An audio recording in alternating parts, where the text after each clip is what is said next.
Assalamu alaikum. Hope everyone is doing well.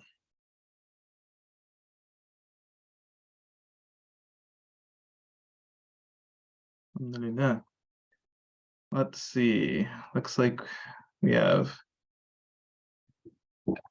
people are coming in fast and furious. Inshallah. Is just talking to Dina, so I hope she can move over to our webinar. Alhamdulillah. How is everyone doing? Let's see. I think you can use reactions. I think you can put things in the Q&A. Yes, Saj here. Assalamu alaikum. Did you have a question, Saj? Or you were just indicating that you're here? All right. Alhamdulillah. Let's see. Just make sure Dina comes back.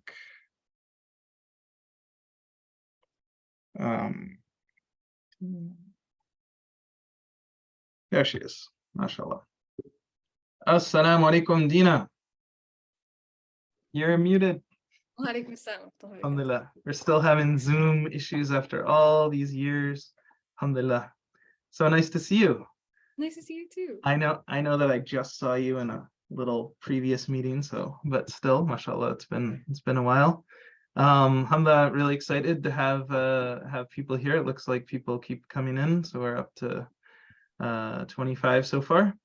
We had, I don't know, close to 100 people registered for this, but I always encourage people to register even if they can't make it live so that they can get the recording afterwards. So hopefully we can provide a lot of value for everyone who's here. I see a couple things in the chat. Is this session a part of the FBC Masterclass? Great question. So yes, so the FBC Masterclass was designed to start today. And what we wanted to do was sort of give a taste of what it might be like for everyone. So this is a bonus session. It doesn't count as one of the 5 sessions of the masterclass, but it is sort of exclusive content, if you want to call it that. I think we've put together a really beneficial program that I think certainly could be behind a paywall, but alhamdulillah, we're offering it for free for everyone so that we can all benefit and learn and so on. So I think most people are here, so let me share my screen and hold on. Let me make sure my screen is ready to be shared. There we go. Zoom, share. And we just need to turn this into a slideshow. Okay. That's showing up for everyone. Dina, are you still? You're. Yeah. Sorry, You just turned off your. I did my laptop. Okay, I see a thumb floating up through the ether, so that must mean people can see what we're sharing. So, okay. Let's begin. Bismillahir Rahmanir Rahim. Wassalatu wassalamu ala ashraf al-anbiya'i wal mursalin sayyidina wa nabiyyina wa maulana Muhammadin wa ala alihi wa sahbihi wa sallim. So welcome everyone to this webinar, a Muslim college application case study, what you can learn from Dina's journey to MIT. And alhamdulillah, this is something I'm very excited about, to be reconnected with Dina, one of my students from quite a few years ago now, and so excited to have her share her experience and let us all benefit from it. So before I begin, I'd like to just take 1 minute to say a conscious Bismillah, or just get in the right frame of mind. We're not just here, to get into, Ivy League schools and so on. We're here really for the pleasure of Allah. And so just 1 second.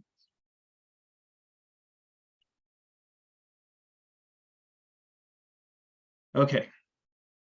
So I wanted to start with this 5 facts about Dina. You want, Dina, you want to take it from here? I know there are a lot more than 5 facts, but these were 5 that we sort of extracted from your biography. Okay, I graduated from Anur in 2018. And then I graduated from MIT twice recently, first with my bachelor's in mathematics and in computer science, economics, and data science. And then just this June, graduated with a Master of Engineering in computer science, economics, and data science. I was the president of the Muslim Student Association at MIT in 2021. I was on the fencing team all 4 years, although there was 1 year where we didn't actually do anything because of COVID. And then this is the more random fun fact is I was a co-host of a very, very local TV show where people would call in to ask for help with math problems.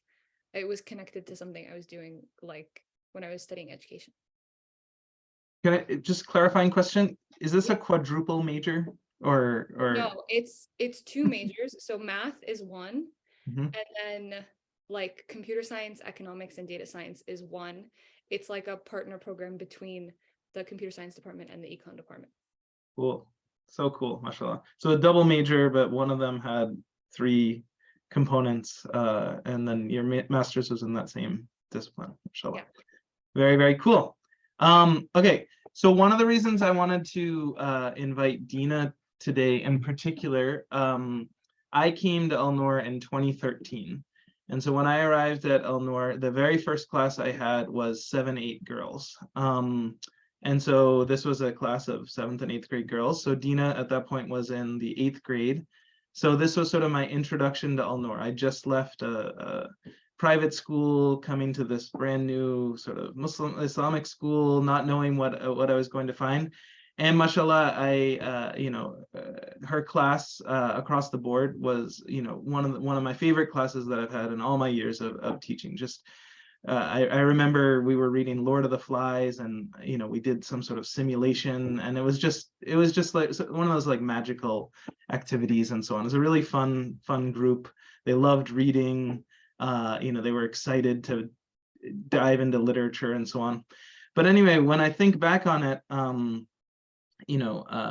obviously I say hindsight is 2020, but now I've started this company called 5 Before College, and one of the central theses of the company is that applying to college and having really, mashallah, impressive results like Dina has had requires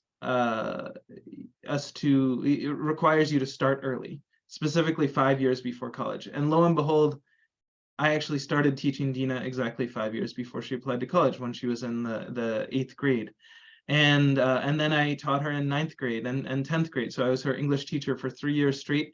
And then I became her dual enrollment coordinator and guidance counselor. So by the time she applied to college, I knew Dina, incredibly well, and all the other students, mashallah. And I think that was really the key, one of the keys to the great success of us as a small, very underfunded, shoestring budget Islamic school without a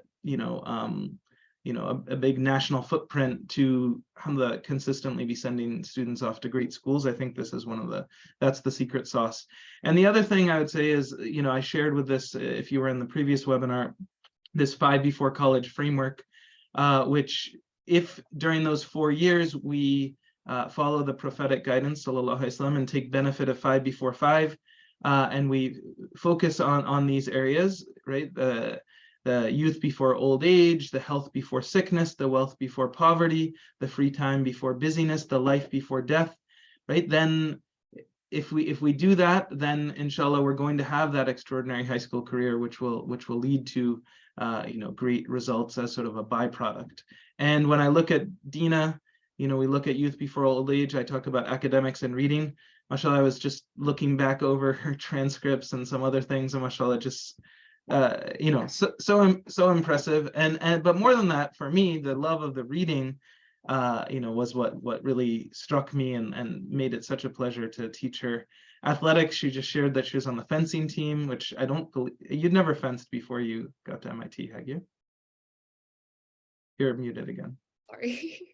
No, no, I like learned like on the team. What happened? I don't know if this actually maybe this is relevant because it has to do with starting early. Um, I originally wanted to be on the soccer team, and soccer is like a very common sport. Lots of people like want to be on a soccer team. And so after I got in, I called the coach and I was like, oh hi, like I was visiting campus. I was like, oh hi, like I'm at MIT right now. Like I got in like, a couple months ago. Like I'd love to be on the soccer team because I like thought that was how it worked.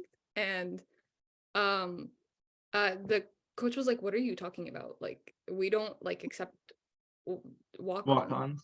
And um like there was like a chance they would, and I like met them and like was gonna try out, but he was like, for you to like basically have a shot at actually being like on the soccer team, I should have been watching you play in your sophomore year of high school, not like after you get into the school. Mm. um and so that But didn't work fencing was out. different. Fencing, you were able to. Yeah, fencing like no one really has access to, and since like MIT doesn't admit students for athletics, so like the intersection of like people who get into MIT without athletics and people who have access to fencing is not big enough to fill the team.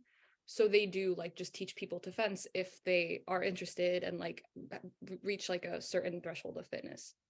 Mashallah. So cool. And then wealth before poverty, we talk about careers and scholarships. How did you explore careers during your time in high school? I was all over the place. I don't know if you remember the phase where I wanted to be a journalist and my dream school was Amherst College, which is a great school, but like I ended up in a very different place. Um, I I think like I was very like I was interested in a lot of subjects, and the idea that like the subjects that you like need to map to a job was always very stressful to me because it didn't seem like there was like an everything job. Um, and so I thought in the beginning like the everything job is probably to be a writer because you can write about everything. Um, and that was what I wanted to do. And then being like a writer, like more generally seemed very difficult, but then like a more concrete kind of writer as a journalist. So that was what I was interested in. I did do this like sketchy like uh writing for some like website um to try that out, and like didn't like it, but I didn't stop that interest because I like stopped enjoying writing or stopped like wanting to be a journalist. But I took like a computer science class which made me really love computer science, and then uh I also participated in the Young Scholars program at Northeastern, where I learned about like research more generally and like specifically engineering research. The research I was doing was like medical devices, mechanical engineering research, which was super duper cool. And so I just tried like a bunch of very unrelated things, and then continued also exploring like throughout college. So in other words, you like as opposed, obviously they talk about people being well-rounded and people being pointy and so on. And you really just were interested in all sorts of things, right? I mean, this is from my perspective as as the guidance counselor and so on. It was the superpower that you had was like this intellectual curiosity, genuine intellectual curiosity. Like you just wanted to understand how things worked, and so then you sort of put yourself out there. Because I know some people might be listening and thinking, hey, I've always been told I had to have this like one thing, going for me. But obviously there's so many different profiles for people who are in college. And I'm sure you have some friends from MIT who probably were, had some sort of world-class pointiness. But Yeah, yeah. yeah. There were very, very like competitive, like best in the world at like there's something I didn't know existed before I got to MIT is like international Olympiads in specific subjects. So they're like huge, huge competitions for high schoolers where like they like it's like the Olympics. Like the country makes a team by like people qualifying at lower levels and then eventually being part of the national team, and like there are smaller like local Olympiads, and then uh they get flown to like a different country every year where they compete in like uh some like different like tests in that subject. And so I had like friends who were like, like gold medalists So, uh so is in it safe to say, imposter syndrome when you first arrived on campus, like having come from the small school with limited resources, and then you're with all these other, people, like, is that how you felt, or?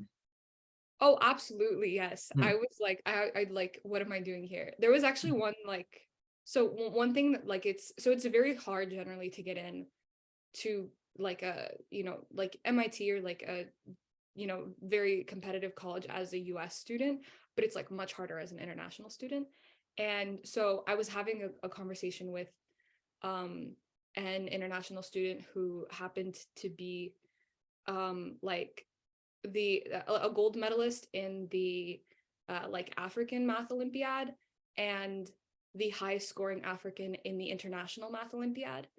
And so I was like, oh, like, like for me to get into college, I just had to have like the highest grades out of a class of 10 kids.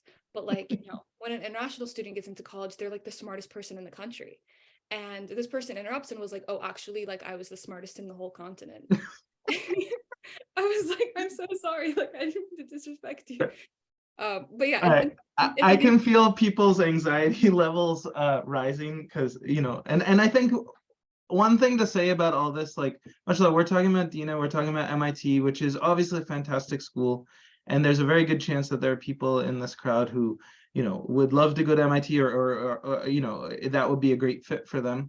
But also I want to generalize the stuff that we're talking about now, right? And also, I have sort of I just wrote a blog post or a newsletter about sort of this elitist blind spot that we have as Muslims, where we think that students have to go to, Ivies, or MIT, Stanford, or else, or some other top 20 school, or else they failed and so on. And I really I want to stress that that's not my philosophy. I think every student is different. Mashallah, some students who are extremely strong academically and check off a lot of boxes, then they're going to be very competitive at these kinds of schools, and they absolutely should apply and put all this effort in. But I don't want to, if you're not the African math Olympian, you still have a very, very bright future in front of you. I want to just jump forward so that we make sure to have time for everything. But mashallah, you did a lot of extracurriculars, and then the life before death. That's really where the Islam and sort of Iman and so on come in, and yeah, mashallah, I saw a lot of growth, and is it safe to say that was one of the main benefits of going to an Islamic school, of getting more connected to the deen, more knowledge, and so on? yeah, absolutely. Like I think um like actually without exaggeration, like Anur is the place where I learned like how to be a Muslim. Like you can it's very easy to like, like inherit some understanding of what Islam is and like some practices, but like having a like grounded understanding of Islam and being like taught like really like what actually do you believe, why actually do you believe it, when you're faced with a confusing situation and you want to know like how to proceed in the best way as a Muslim, like how do you think through it, what sorts of like evidence do you use, like how do you just like reason through life and like problems that you haven't seen before as a Muslim. Like all of those were things that I learned at Note. And like specifically like I think Brother Sufyan is like an absolutely like excellent teacher, and I think like his class like actually changed my life. Hmm. Mashallah. 100%. And I've seen that, this isn't supposed to be an advertisement for Elnor. I know we have people from all over the country in this group, but yes, that's definitely one of the amazing things here. And I know that even when you're at MIT, you would come back and continue to benefit from Brother Sufyan and his knowledge, especially as you had to navigate some prickly situations as president of the MSA and so on, and getting guidance for how to navigate those was great. inshallah, we'll try to have Brother Sufyan as a guest at some point, on this webinar as well. All right, so let's continue on. Okay, we sort of actually on the last slide touched on some of these things. Maybe we could zoom into like how did you build your college list? What you sort of mentioned why MIT, but why early decision or early action, and can you talk about that whole process? Yeah, so basically at the point where I was applying to college, I had these conflicting ideas. One was I really like computer science, and I want to try and go to like the place where I can learn that uh like as best as I can. And then another thing was I love like a ton of other subjects, and I changed my mind about what I want to do a lot. And I am like kind of afraid of like sticking myself into like a narrow hole of like where I just Pigeonhole. do one thing. Yeah, exactly. Um and so what so the two schools that like were sort of opposite ends of the spectrum with respect to these concerns were MIT and Brown. MIT was the best school that I could go to, especially given how close it is for computer science. And then also Brown was the school that had like the sort of widest range of things that a person can study at once. They have a program called the Open Curriculum where they're like requirements for majors are pretty minimal, and you can like build your own interdisciplinary majors and like explore really like whatever you want to learn, and at the end of it you'll have some type of degree. And that was something like it was this like, do I want to like specialize in one thing, or do I want to like learn some of everything? I turned out to be thinking of it completely the wrong way. I ended up still studying a very like broad range of subjects while I was at MIT. But this was how I was thinking about it originally. And so what came down, like I wanted to have both as options. And what the decision came down to was the difference between early action and early decision. So I don't know if this is something you've like mentioned in other webinars before, or if I'm over explaining. But no, تفضل. It's great. Okay. So Brown has early decision, which is when you apply with the early deadline. If you get accepted, then you should unsend applications from other schools and you have to go to Brown. Whereas MIT has early action, where you apply with the early deadline, but if you get accepted, you can continue to apply to other schools and you don't necessarily have to go there. So I wanted to like have the opportunity to explore both as options. And the thing that, so it would seem like the natural thing to do would be to apply to MIT, but when you apply early decision, that tends to increase your chances of going in, of getting in, because they know that if you get in, you're definitely going. And it's easier than like accepting a student and not knowing whether or not they're going to come, and potentially hurting their like statistics of how many of their admitted students go. Yeah. So there's this like boost that people will talk about. And so the question was like, do I want to apply to Brown and like never know whether I would have gotten into MIT, but make sure that I get that boost from Brown so I have like the highest chance of getting in? Or do I want to apply to MIT and like risk losing that boost from Brown, but potentially get to like see both Right. of them as an option?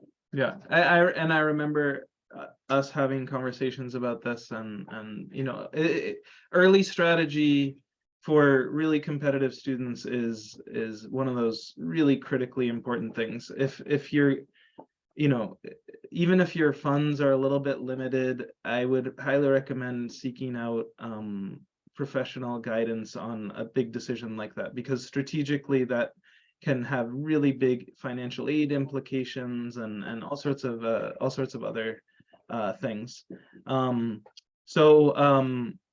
So mashallah, you got into MIT early. I think in one of the emails we said you were going to talk about how it felt when you got that acceptance.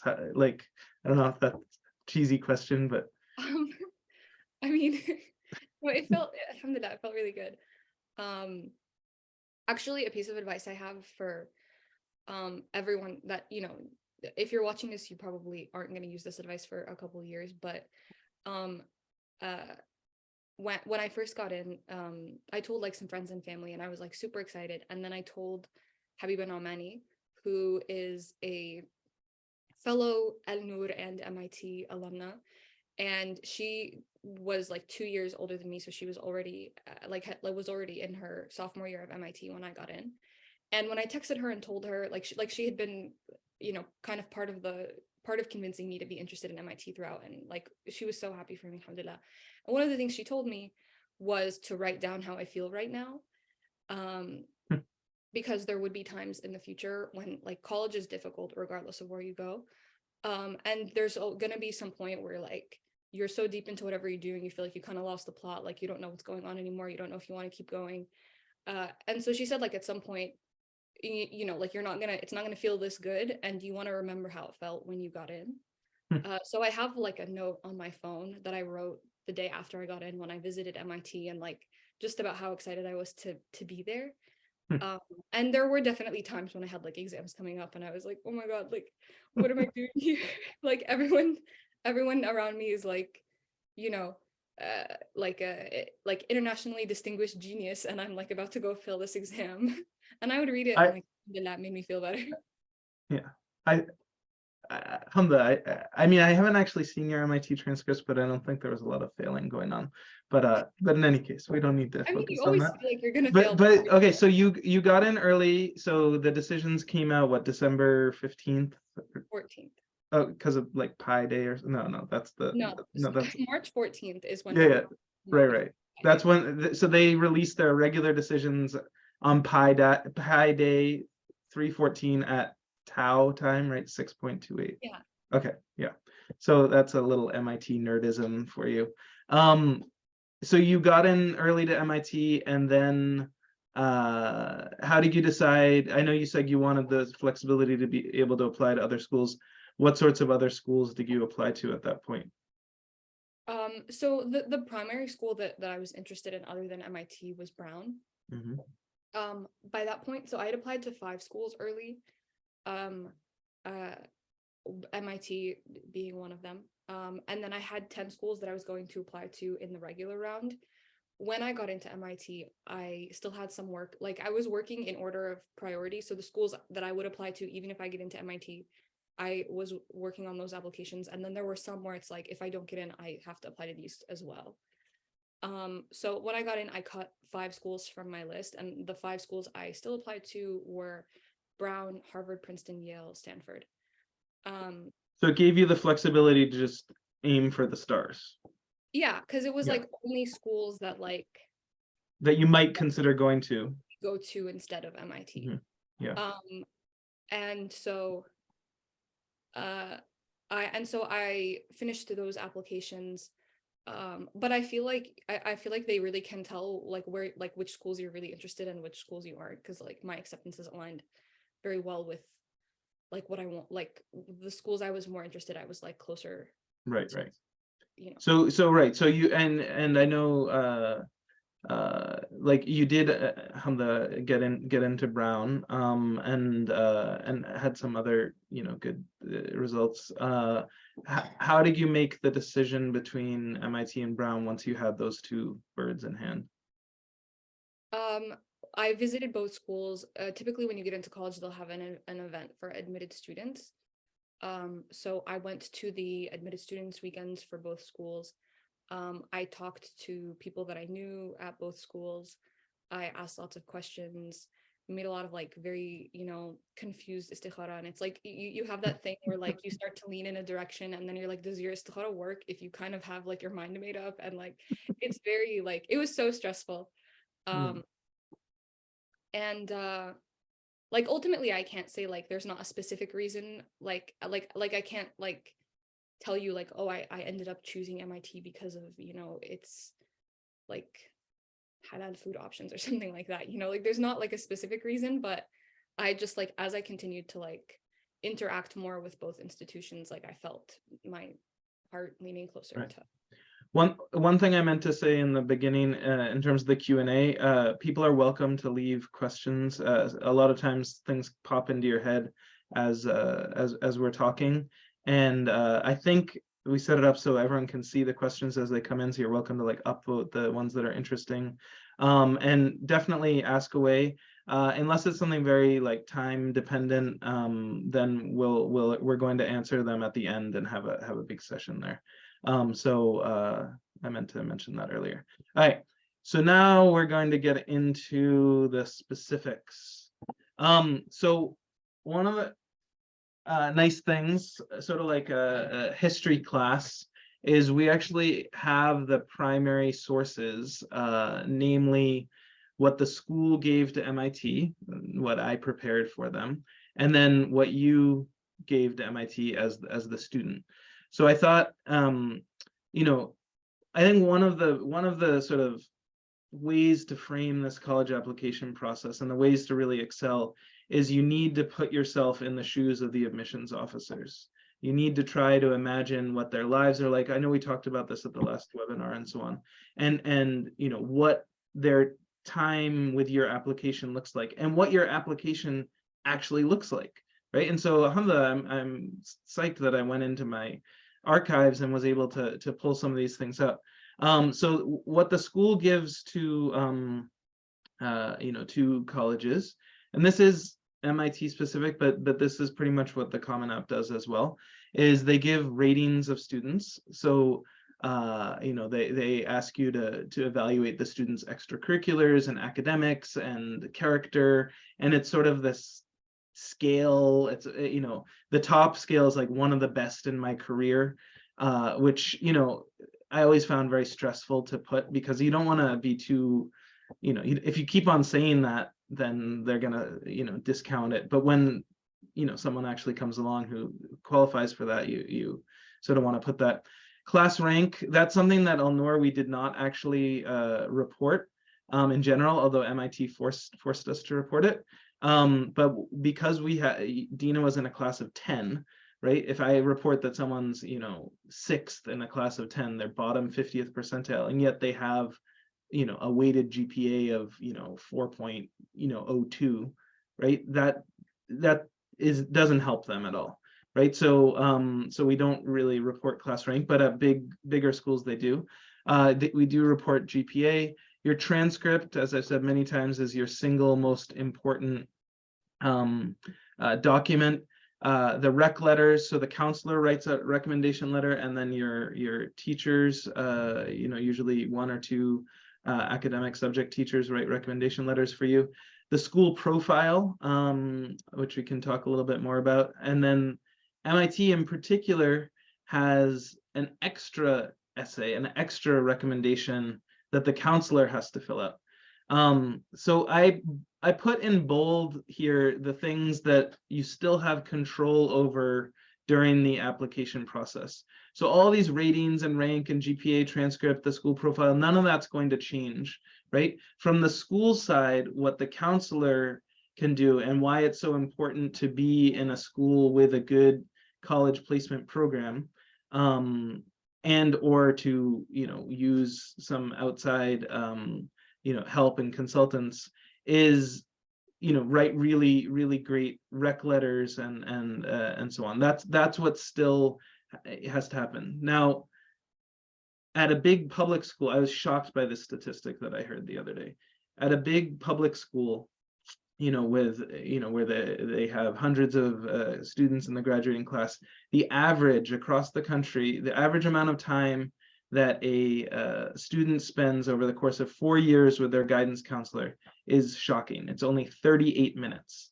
38 minutes of time with your guidance counselor over the course of 4 years. And you compare that to our situation, where I taught Dina for 3 years and then was her guidance counselor full-time for 2 years. I mean, it's just night and day. And obviously we're very unusual in how small we are, but still, one of the reasons people pay to go to private schools is because they get a lot of one-on-one attention through this college process and so on. So anyway, I just want to open this up. I don't want to spend too long on here because these are my words, not Dina's words, and we're really here to talk about student essays.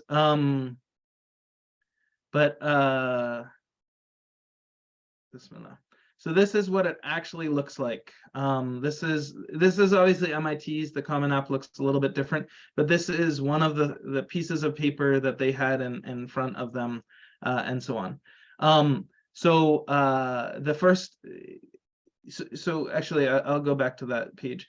The main thing, like I said, is the recommendation letter from the school, and this is where the school has the opportunity to really help a student out. So I'm just going to read like a tiny bit of this just to give you a little flavor first of all, mashallah, my enormous respect for Dina, but also probably one of the reasons for her results were that that she shined in a way, and we were able to describe it in a way that was impressive. This is probably the hardest recommendation letter I have ever had to write. Not because there is not enough material. On the contrary, Dina Atia has provided way too much material in the nearly 5 years I've worked with her. In fact, she is such a strong candidate that my worry is that my credibility as a student evaluator will be compromised after writing this letter. How do I avoid sounding hyperbolic when someone actually is too good to be true? I will do my best not to gush, but please bear with me. Dina Atia is truly remarkable. Right? And so then I continue on. I talk about, the growth I saw with her, what it was like. Dina's love of language and literature and poetry is catnip to the English teacher's soul. And, and we talk about the specific things. And then, as Dina said, I have to capture who she is. So she was saying that she was torn sort of between STEM and humanities and pulled in these different directions. I want to capture that. That's part of her profile, right? That she's not selling herself as someone who knows 1000% what she wants to do. That's not how she came across, and that's not the reality. So, that doesn't mean we can't talk about it. I soon discovered, this is because she was so great at English, I soon discovered, somewhat to my chagrin, that Dina was equally fascinated by math, history, Arabic, religion, and most of all, science. Indeed, she is one of the only two students in Al-Noor history to achieve an A+ in every course she's taken. Sorry, I don't want to. The key to Dina's academic success is her insatiable love of learning. In her words, she is not some sort of trapped in her room robot whose goal is to regurgitate information well enough to be given a high number. I am a thinking, feeling person who is through with feeling subhuman because of my academic passion, as if only robots can factor polynomials. So this is something that I always try to do with my recommendation letters. I have the students write a brag sheet, and I really encourage them to write in a really free and sort of fun kind of way. And then when they have a really great line where they're talking about themselves, I'll actually excerpt it and put it right into the recommendation letter, because those things jump out, like dialogue and stuff like that is something that they read so many of these things, and they want to read something that's actually interesting. So anyway, that's what the recommendation letter looks like. We also have the school profile. So this is something that every school has a school profile, and one of the things that I'd recommend is going to your counselor, your guidance counselor, and asking to see the school profile for your school, because from what I understand on the admission side, they really, when they're looking at your transcript, they don't know what your school is like. Do they offer APs? Do they have an IB program? Is it a full IB program, or is it like a partial IB program? What's the difference between honors classes? How does their GPA system work? All of that, and all of that is laid out in the school profile here. So this is just what ours looks like. This is an older version of it from quite a while ago. But this is one of those things that that actually has an impact on things, because this is how they determine the rigor of the transcript that they see in front of them, and whether the student was really pushing themselves. All right, then the final thing I would say that MIT does specifically is they have yet another essay. And I have to say that I think Dina might have been the first student. No, I can't remember. But the first time one of my students applied to MIT, it's not on the Common App, right? So it's sort of a pain. Like, you've done all of this work to apply, and then MIT drops another essay on top of you, right? But you want to help out. So, and again, having 10 students makes this a lot easier. So in this one, I said, things like this. As early as middle school, it was clear that Dina was on a trajectory to attend an elite college. I always wondered which one. At first, she was drawn to, I made a grammar mistake, to small liberal arts colleges like Amherst, Bowdoin, and Williams, where she could continue to explore her love of journalism and the humanities while still immersing herself in science. Last year, however, she attended a physics review session at MIT with an Ulnor alumna who is now a sophomore. She fell head over heels in love with the school. I remembered her talking excitedly afterwards. Even though I had taken a physics class at ANA, I figured I would be in over my head at an MIT final exam review session, but the professor covered the material with such depth and clarity, I was awestruck. He used the example of a figure skater to draw parallels between linear and rotational motion and to show how they worked in harmony. Right? So again, trying to be as specific as possible. This is something you need to do in your own letters too, but also even your guidance counselor. And how a student can really impact this is to have a great brag sheet. So I think one of the things I can share at some point is a brag sheet download that even if your teacher gives a very generic form of this, try to fill in something like this and hand it to them, and and then they can really write a great letter. And then the other thing that I'll do, and then I'm going to shut up because I know I've been talking forever, is I included a poem that Dina had written about police brutality. This was around the time of Philando Castile and Trayvon Martin, and the the final line always struck me. If a black man falls in the middle of America and no reporter is around, we must never let ourselves forget that he still makes a sound, right? And so again, like, you want your teachers and your guidance counselor to go all out for you, and that requires you to really form those kinds of relationships with them and so on. All right, so alhamdulillah, let's move back towards Dina and so on. So what the student actually provides, obviously, is their demographics, a list of their activities, their academic awards, their other awards, their work experience, summer activities, then the main essay and the supplemental essay, right? And the bolded ones are the ones that you really have control over during the application process. You don't have control over what your activities were, although some people try to add some senior year. But you do have control over how you structure those activities. And then you have your main essay, the Common App essay, personal statement, which is hugely important, although MIT itself doesn't have a main essay. They only have their famous 5 supplements. So this isn't the whole thing, but this is what Dina's application looked like to MIT. I'm really struck by this, because I think of MIT as the bastion of like tech, ability, and yet this is like the most old school. It looks like it was written by a typewriter. But I guess, mashallah, once you understand everything, then you don't need to use it and so on.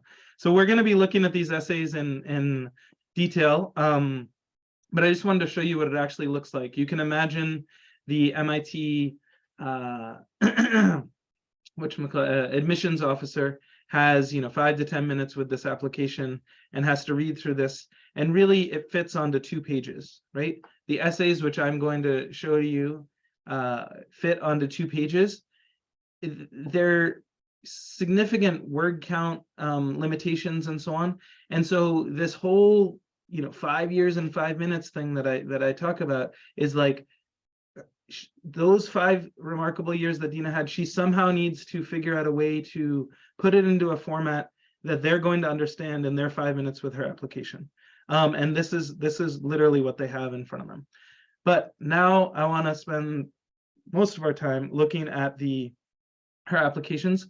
So Hamzah, I've created a download version of this that I will share with you. Actually, let me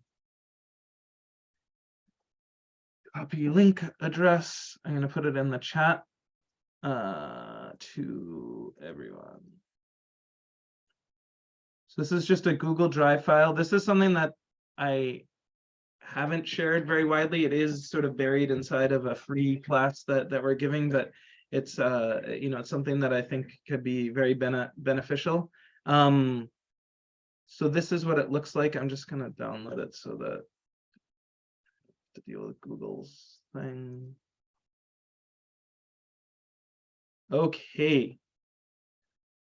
So these are Dina's essays, right? So if anyone happened to read the 5 Muslim essays that worked, one of Dina's essays was in there, the fancy shoes essay. She reminded me after I created that whole document that she didn't actually send the fancy shoes essay, that was a rough draft that just happened to be still in my thing. So her real Common App essay was this one, Burning for My Curiosity.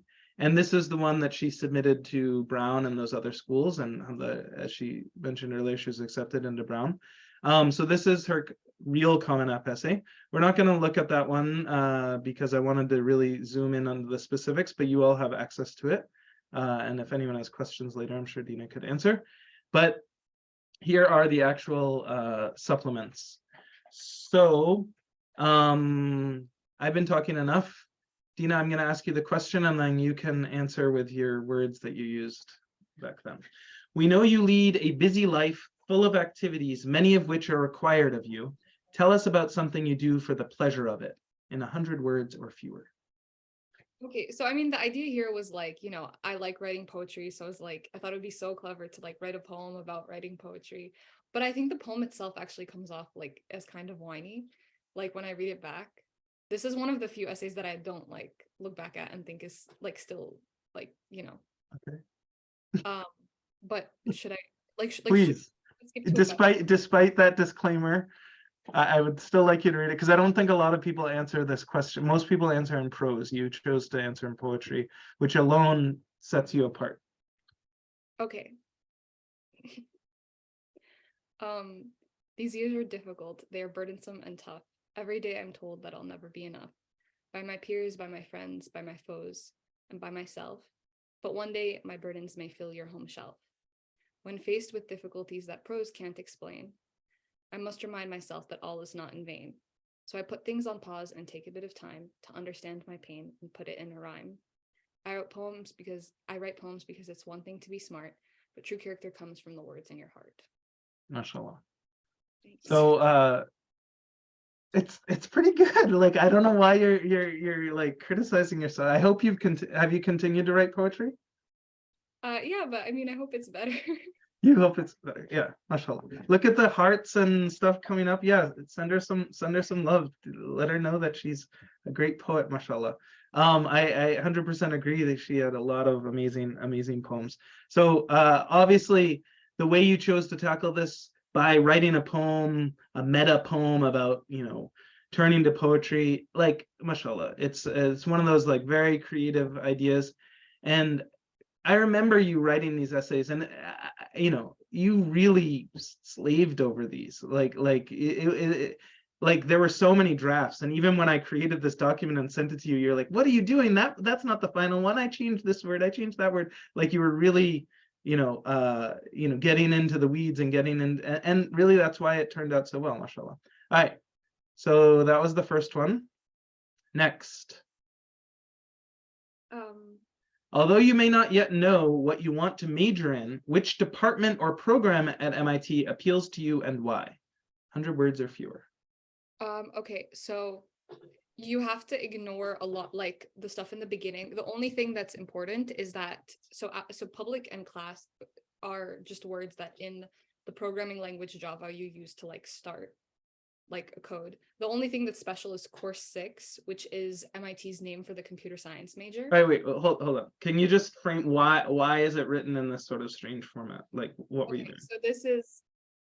So this is like a computer program written in Java, which was like my first computer science language, that prints out the words that are in green or that are in between quotes above. So that's like the actual essay. So in other words, you got this question and you're applying for computer science and you decide, rather than just answering, I'm going to do computer science, I'm going to write a program using my demonstrating my computer science skills and then, but also it's gonna sort of have some, the Yeah, and then hot there's like a chocolate in mini it. essay Right. inside of it. Okay. So yeah, so the only thing about like the computer science part is that Core 6 is the name for computer science at MIT. And then the actual essay part of it says, when I was little, I used to play in the snow until I could no longer take the cold. And when I got back inside, there would always be hot chocolate. Its warmth effortlessly filled my core, erasing the cold. When I got older, I learned to program. I wrote lines of faulty code until I could no longer take the messiness. And when I finally fixed the mistakes, there would always be something. It felt like warmth, relief, and accomplishment. It felt like hot chocolate. Mashallah. All right. I think this deserves some hearts too. I mean, at least I don't know if I'm able to put the hearts up myself, but this one's brilliant. Like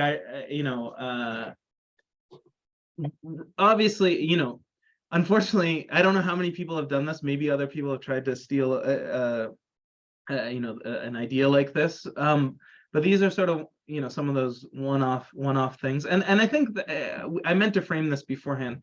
We're not showing you these essays like you should go off and do these same essays yourself. It's just this is a really creative way to attack essays and to attack the MIT supplements in particular that I'm trying to just, show you. Like, I still remember these so many years later of how creative they were and how well they worked and so on. And I also don't want to take credit for this as your guidance counselor. Like, I definitely helped you. I was a shoulder to like halali cry on. But I did not come up with these ideas. Maybe we bounced some ideas off each other. I certainly don't know how to write in Java and so on. Like, I'm just a guide on the side, right? Like, it's really the students who are the stars of the show, and so on. So mashallah, the hot chocolate program. Next. At MIT, we bring people together to better the lives of others. MIT students work to improve their communities in different ways, from tackling the world's biggest challenges to being a good friend. Describe one way in which you have contributed to your community, whether in your family, the classroom, your neighborhood, etc. Okay. How many penguins do you think are in the whole world? I ask one of my sprouts. The sprouts are what we at Utopia, an Islamic Saturday program I work with, call our youngest members, ages 4 to 6. 100. Why 100? Because that's a lot. 100 is the biggest number. What about 1,000 or 1 million? Her eyes widened into tennis balls as she imagined the possibilities. You're right. I forgot about those. There are a million, bajillion, kajillion, infinity penguins in the world. My team of sprouts and I had been painting clay penguins for a habitat project when this conversation took place. Usually, when I ask them questions like this, they tell me funny stories or give me nonsense answers, but sometimes on rare and beautiful occasions, they learn something entirely new. Though there aren't actually a million, bajillion, kajillion, infinity penguins, the sight of my sprout as her understanding of numbers expanded was something I'll never forget. I imagine it must be how math teachers feel when they mention negative numbers for the first time and watch a class try to imagine less than nothing. Working at Utopia gives me a unique chance to watch learning in its purest form while also learning myself. The feeling my sprout had of discovering something new and earth-shattering is one I will chase forever, even if it takes a million, bajillion, kajillion, infinity years to feel it again. And I think the 2 periods was my fault, not yours. Mashallah. So, obviously, if you were trying to, the way they would remember this essay is the million, bajillion, kajillion, infinity, right? That sort of word that your sprout made up is going to be the thing that sticks in their memory and how they remember this essay. But it's also showing something about your values, that you care a lot about younger people. Like, I know some of your extracurriculars were helping out as an art helper at our lower school, right? And just generally, and then I know when you were at MIT, you were continuing to serve as a tutor at what, Boston Latin was it? Or a teacher. And so, like, there's a teaching component, there's a caring for the young. And so, that's the other thing you're trying to do with these essays, show, don't tell, but show them your values, show them the sorts of things you care about. Some people might think, why does MIT care about what I do with 4 to 6-year-olds? Don't they want to do world-class research there? But no, they're trying to get people of character. They're trying to get people of, with ethics and morals and a strong core and all that. And mashallah, that comes across very clearly through this one. Okay, I wanted to get to this because so far, alhamdulillah, this has all been good, but maybe some of the people are like, wait, this is a Muslim thing, right? Like I haven't heard much mention of Islam. There was the Islamic sprouts, but now you sort of get a little bit more into identity in this one. Describe the world you come from, for example, your family, club, school, community, city, or town. How has that world shaped your dreams and aspirations? I also want to give a disclaimer for this one. I think it was very juvenile and over like simplifying to make parallels between the Hunger Games and the Arab Spring. But I still think it probably reads well for an uninformed college admissions audience. But like obviously it's not a very nuanced take. Anyway. You were 17 or 18. It's okay. I was 16. 16. Okay. Okay. It's the summer of 2012 and I'm in the only room in our apartment in Egypt that doesn't have air conditioning. No one else can stand the heat, so it's the perfect place to read alone in the quiet. I'm reading about the uprising of Panem in Catching Fire by Suzanne Collins, while a real uprising happens only miles away. The contents of my book and my country are too similar to be a coincidence. In every page, I can feel myself starting to better understand the real world. In Katniss's victory, I see a brighter future for Egypt. This feeling, I decide, where people can escape into alternative realities to find real life inspiration, is what I want to contribute to the real world.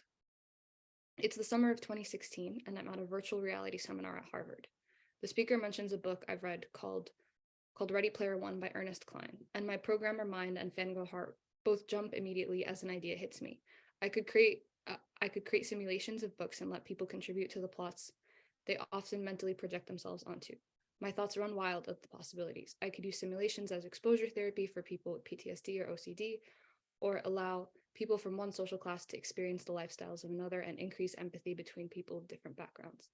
As someone who's always been torn between STEM and literature, I think I finally found the perfect way to change fact with fiction.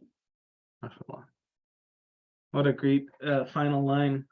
Yeah, I mean, I know, I understand what you're saying in the broader geopolitical sense. Yeah, maybe this isn't like a New York Times editorial about Panem and, Tahrir Square, but it's still a pretty cool and memorable. It reminds me a little of that Hogwarts and the madrasa essay that Hafiz Nile wrote. And yeah, I'm wondering, reading this and now with this AI explosion and so on, is this something that, I mean, to me, it still sounds pretty cool. Is this something that you've actually explored or seen anywhere, like using, these simulations and that kind of thing? Yeah. So I actually took a virtual reality class when I was at MIT, and we also had like an assignment for a different thing where we read papers about like using virtual reality for like increasing empathy between people and like whether or not that works. It's actually very interesting, and there are mixed professional opinions about it, because like and an example is like one would think that by like simulating how a person lives, that you would like that's the closest way to get what their life is really like.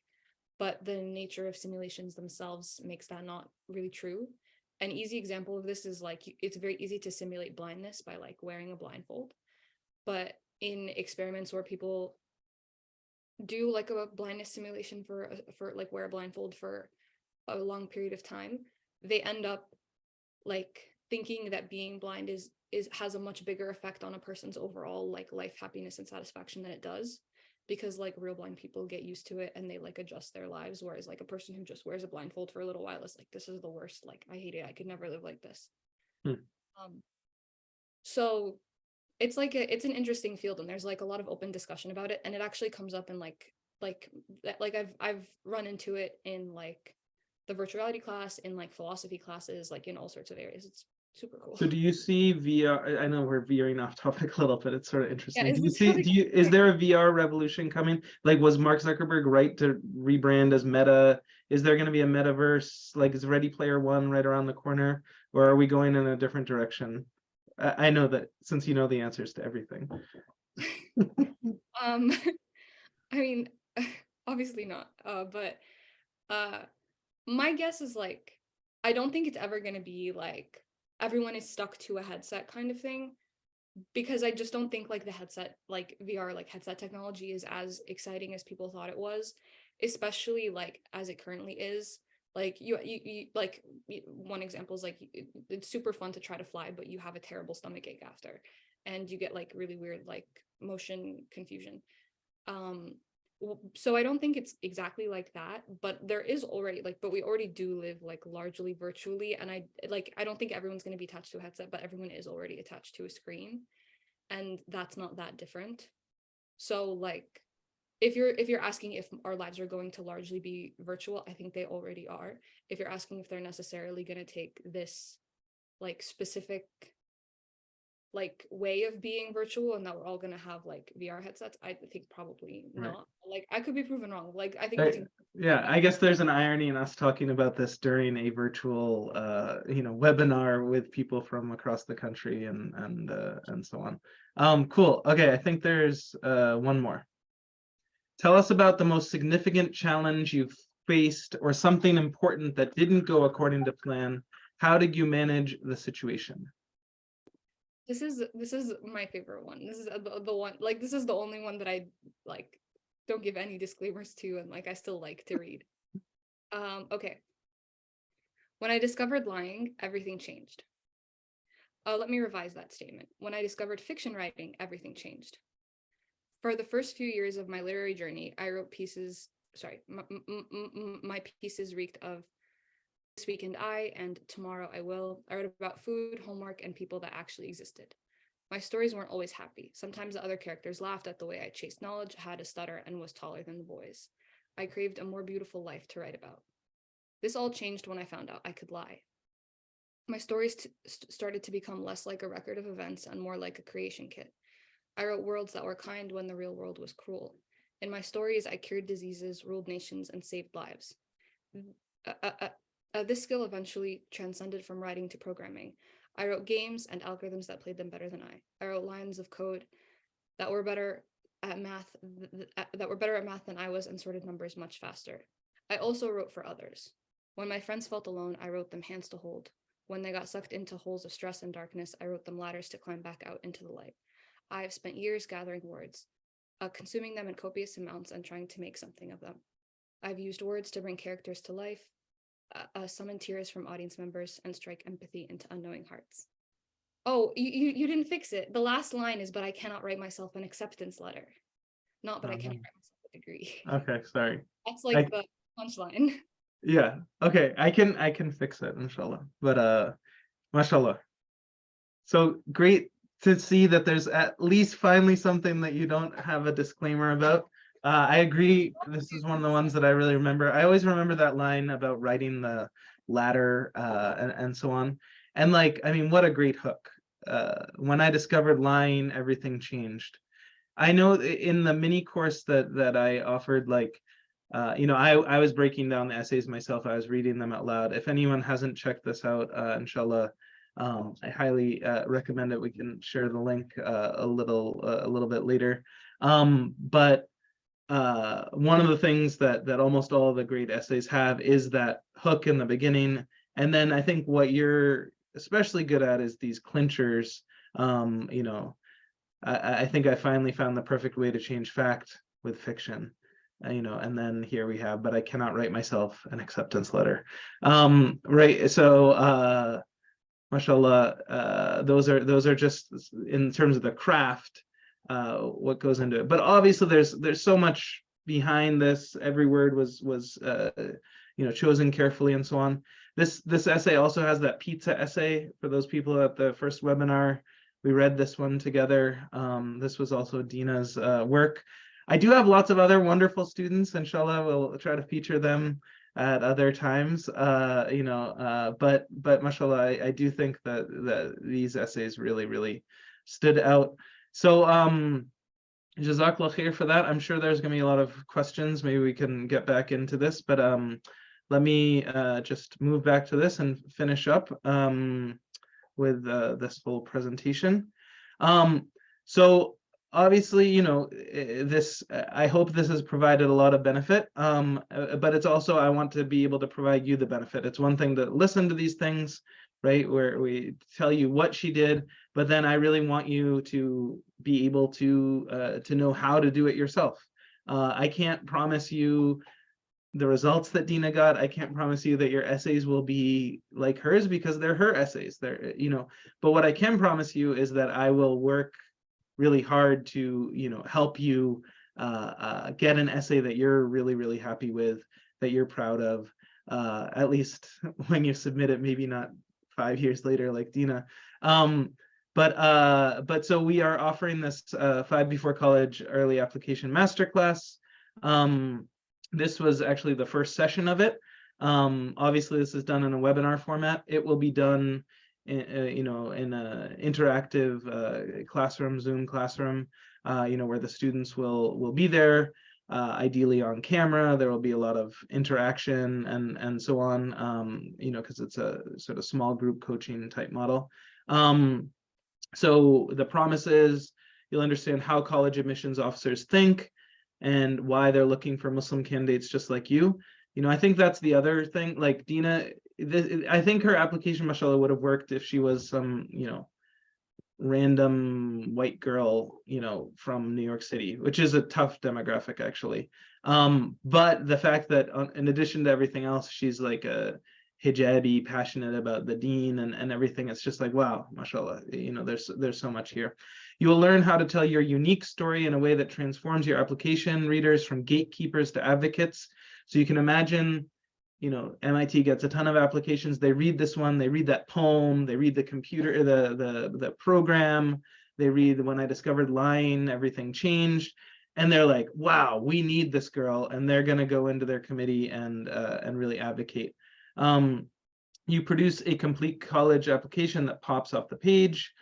You'll be ready to submit your early application weeks ahead of the deadline. You'll be able to focus on your senior year while your peers are scrambling to meet last minute deadlines. And then for some reason it says fast on. That's interesting. So the course, the structure of it is it's going to be held on Wednesdays, just like we are now, from 7:30 to 9. The Maghrib's going to be a little earlier, at least for us.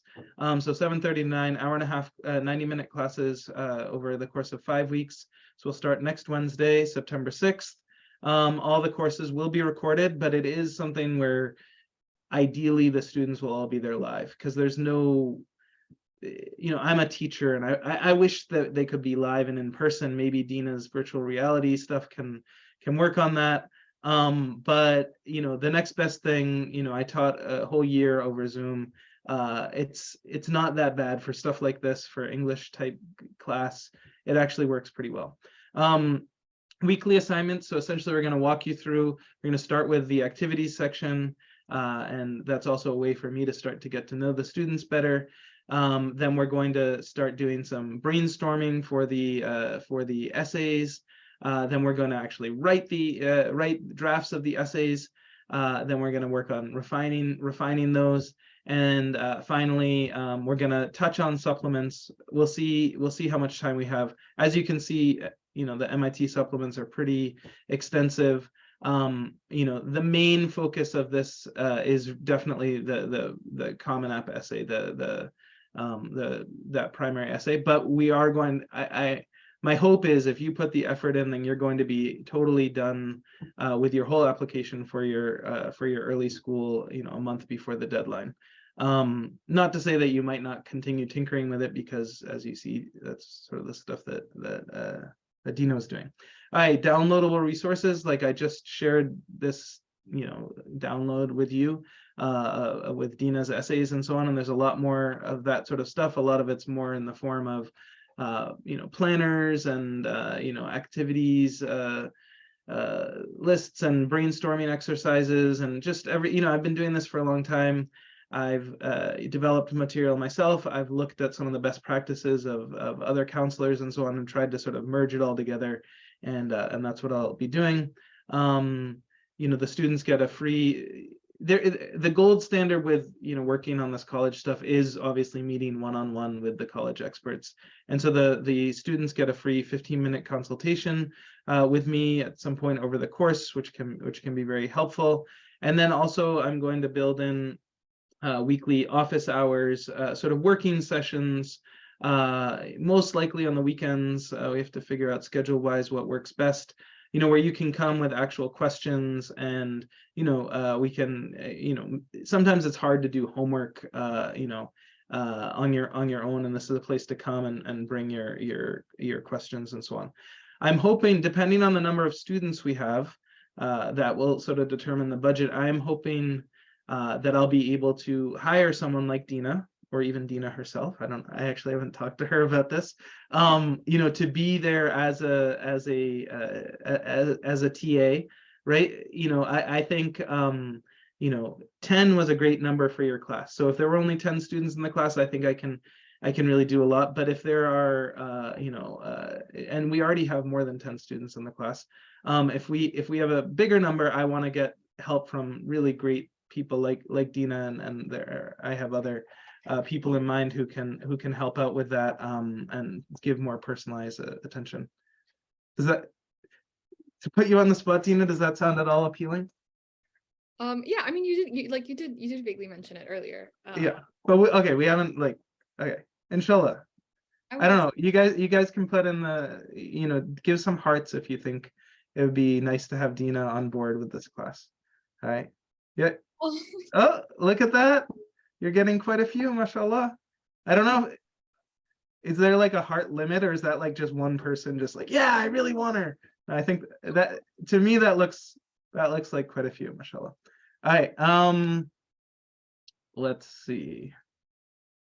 By the way, I have worked with Dina before. At Al Noor, we have an alumni mentorship program, where we match our students with alumni mentors who have a team of 2 or 3 people. So Dina has done this type of work before, as have quite a few other Al Noor students who, I'd also love to get involved, as this business develops and so on. All right. The cost part of this whole thing. How much does this cost? So the price for the course is $497, but it can be paid in full or spread out over 2 months. However, because you guys came to this webinar and you've shown a lot of interest, and mashallah, you seem to be an engaged audience, we're giving a $100 discount for those of you who are here, the webinar registrants, for 48 hours, so until Friday. So we highly encourage people to jump on that. The other thing I would say is, we never want finances at 5 Before College. This is part of my ethos, and one of the things, before I even considered going down this path of doing educational consulting, it was really critical to me that these sorts of resources are open to everyone, regardless of their financial background and constraints. And so we have, you can request a pay what you can discount, which is exactly what it means, that you write an email to me, we have a little bit of a conversation, you think about what you could actually afford for something like this, and then I can create a special discount just for you for that. And Hamzah, we have had people have taken advantage of that. This isn't just a marketing gimmick, it's real. At the same time, the people who can afford the full price, or the $100 discounted price, obviously, this is a business for me. I have sort of left the world of a predictable salary, to try to bring this service to the ummah and so on. So I hope that the people who can, college is a huge decision, right? It's a $200,000 or $300,000 decision if you actually look at sticker prices, and to spend $500 getting really, really high quality advice, becoming part of a cohort of really Muslim teenagers who are striving for the best in Dean and Dunya, I think it's a very, very valuable thing. And I think this offer is a fair price and so on. At the same time, I don't want to price people out of the market. And I think that's it. Oh yeah, the actual details. Let me put this into the chat.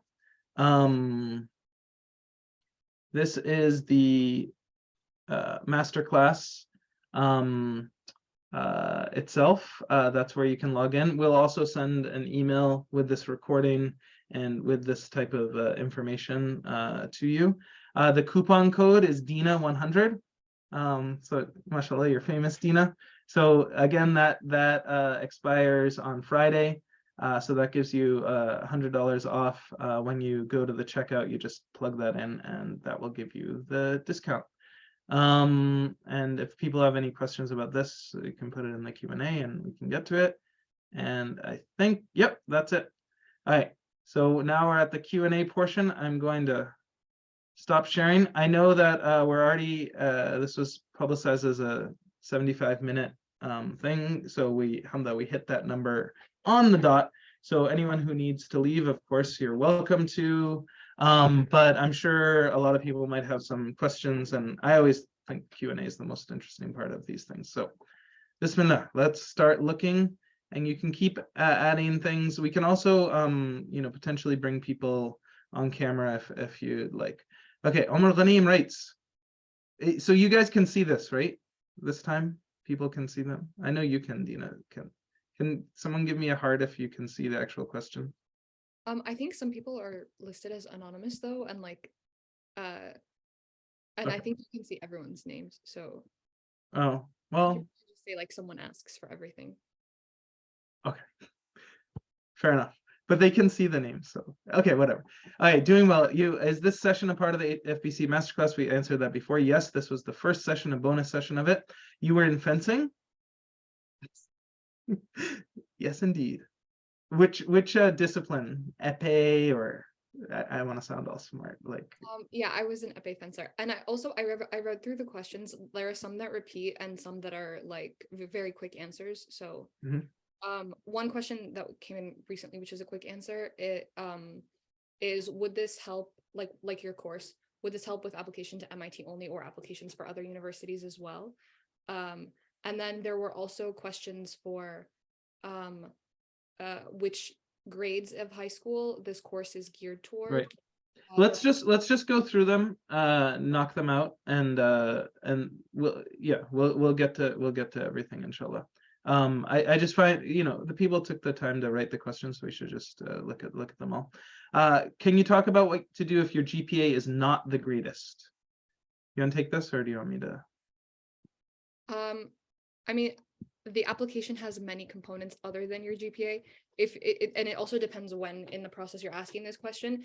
If your GPA is not the greatest and you're, early in high school or even like toward the later end of high school, but still have an opportunity to change it, then obviously changing it and like improving it over time is something that would be very helpful. And even if your overall GPA throughout all the years isn't the greatest, that showing improvement is very helpful. If you're toward the end of high school and your GPA still isn't particularly high, there are other ways to demonstrate that you're very intelligent and that you've done well. So like your scores on like SAT or ACT, your like performance in things outside of school, such as like academic or non-academic competitions, your performance in your extracurriculars, like just generally like all the materials we've discussed that show kind of like what kind of student you are. And then also if you reach a point where at the end of your application you feel like you just cannot demonstrate the like your full ability as a student, there is an extra section where you can write about any like difficult circumstances that come up that may have prevented you from showing your best in your grades. And then it's also generally good to remember that like not every person needs to go to like a very very competitive school. Lots of people, there are many different paths to success, and many people who don't go to a competitive school right out of high school may do like more school later, or may go to like a less competitive school and do really well there and still end up having Yeah. Right, I heard a statistic the other day that also blew my mind, that of college bound students, 97% of them go to schools with an acceptance rate of 50% or higher, right? So less competitive schools. Only 3% of students go to these ultra selective schools, these top 20 schools that we're all talking about. So if your GPA isn't that great, that's totally fine. You can absolutely still go to college. You can still go to hopefully a great college. But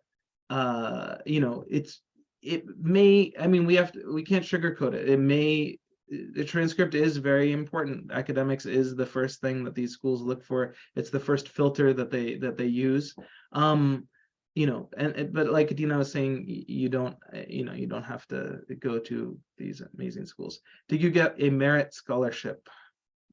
Does MIT offer merit scholarships? MIT does not offer merit scholarships, but but I would not let price deter you from applying to any college, especially a very competitive college, because colleges, as they tend to get more competitive, they tend to have more comprehensive ways of helping any student who is able to get in be able to actually go. And so schools kind of like at the top promise to meet 100% of the financial need of every student. So although like they don't give merit scholarships for students who are academically performing very well, they did give many need-based scholarships, and very few people actually pay like the price that you see when you Google how much does it cost to go to a certain school. Yep. So we can talk a lot more about that, but what's it called? Not FBC. The financial where you plugging your information as the estimated family contribution and so on. So there are a lot of ways to sort of see what it might cost. The top schools tend to not offer merit scholarships. There are a lot of other schools that do, and that's where when finances are a big one of the big deciding factors for you. Sometimes going to a school that is going to try to lure you to them with a big financial offer might make sense. That's why sometimes people make decisions that you can't exactly understand. Why did they go to that school when they got into this? But if they got a full ride at one school, especially for a Muslim who's trying to avoid riba or something like that, they're graduating debt free is incredibly beneficial. Can you talk about what to do if you're okay? We got that one. What would you ultimately say made you stand out to the institutions you were accepted to? I don't know, and that's a very hard question because I think the answer is going to be different for every person, and even for any specific person, you don't usually know the answer. You just like say alhamdulillah that you got it. I can answer from my guidance counselor perspective. I think that intellectual curiosity is what really comes across in Dina's profile. That she's someone who's playful with language. There was humor in it. There was creativity, and just even though she didn't have she wasn't a math Olympian from Africa, right? She had she was bubbling with energy and life, and that spark. Hopefully, when you just saw those essays, I think this question may have come in before we even did the essays, but hopefully when you saw those essays, you can see, just how much that would have looked like. Let's see. How did you apply to other schools if you applied early action to MIT? So MIT has early action, but not what you might be thinking of, which is restricted early action. So early action just means you apply early. Restricted early action means you apply early and you don't apply early to other schools. That is something that other schools, for example, Harvard have, but that's not how MIT does it. So with MIT, I can apply early to them and to all other early action schools. So I applied to MIT. Northeastern also has this, but I think they may have changed it, they have both EA and ED at Northeastern. Okay. So yeah, so I applied to MIT, Northeastern, Boston College, UMass Boston, and UMass Amherst. And all of those schools, at least when I was applying, had early action that was not restrictive. And then I was also able to apply to more schools after, if that's what the question is asking, because it also does not have a commitment. So it's early action, not early decision, which is what I was explaining earlier about Brown, where if you get in, you have to go. Oh, sorry, I was jumping ahead. I haven't had a chance to look at these.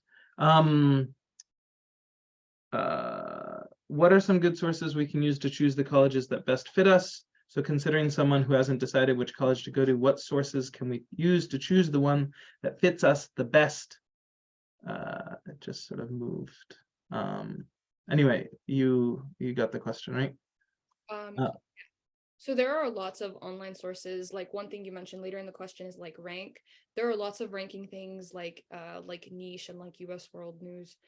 Um, those are things that you can, I would say you should use them like earlier in the process to help you find a school that's an academic fit. But after you get into schools, it's really about like the culture of the school, like what it would be like to go there.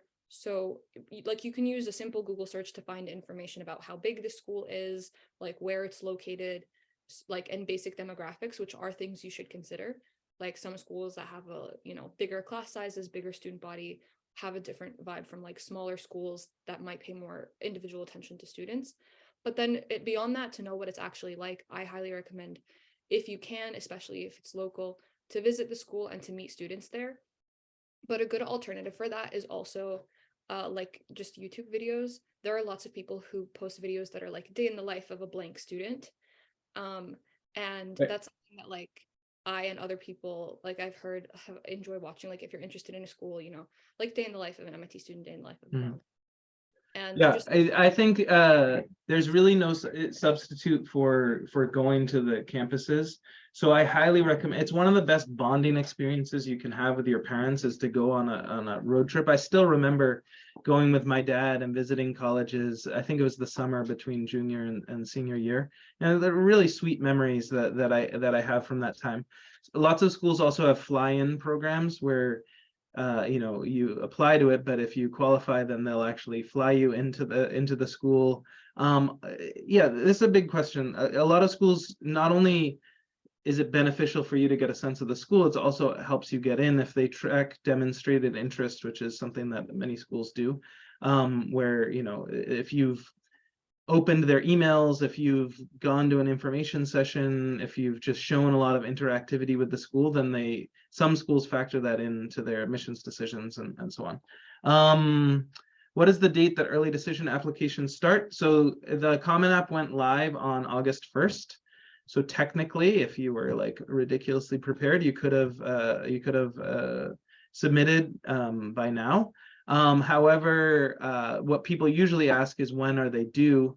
And so most of the competitive schools, their applications are due on November 1st. And then there's another whole bunch that are on November 15th and some December 1st.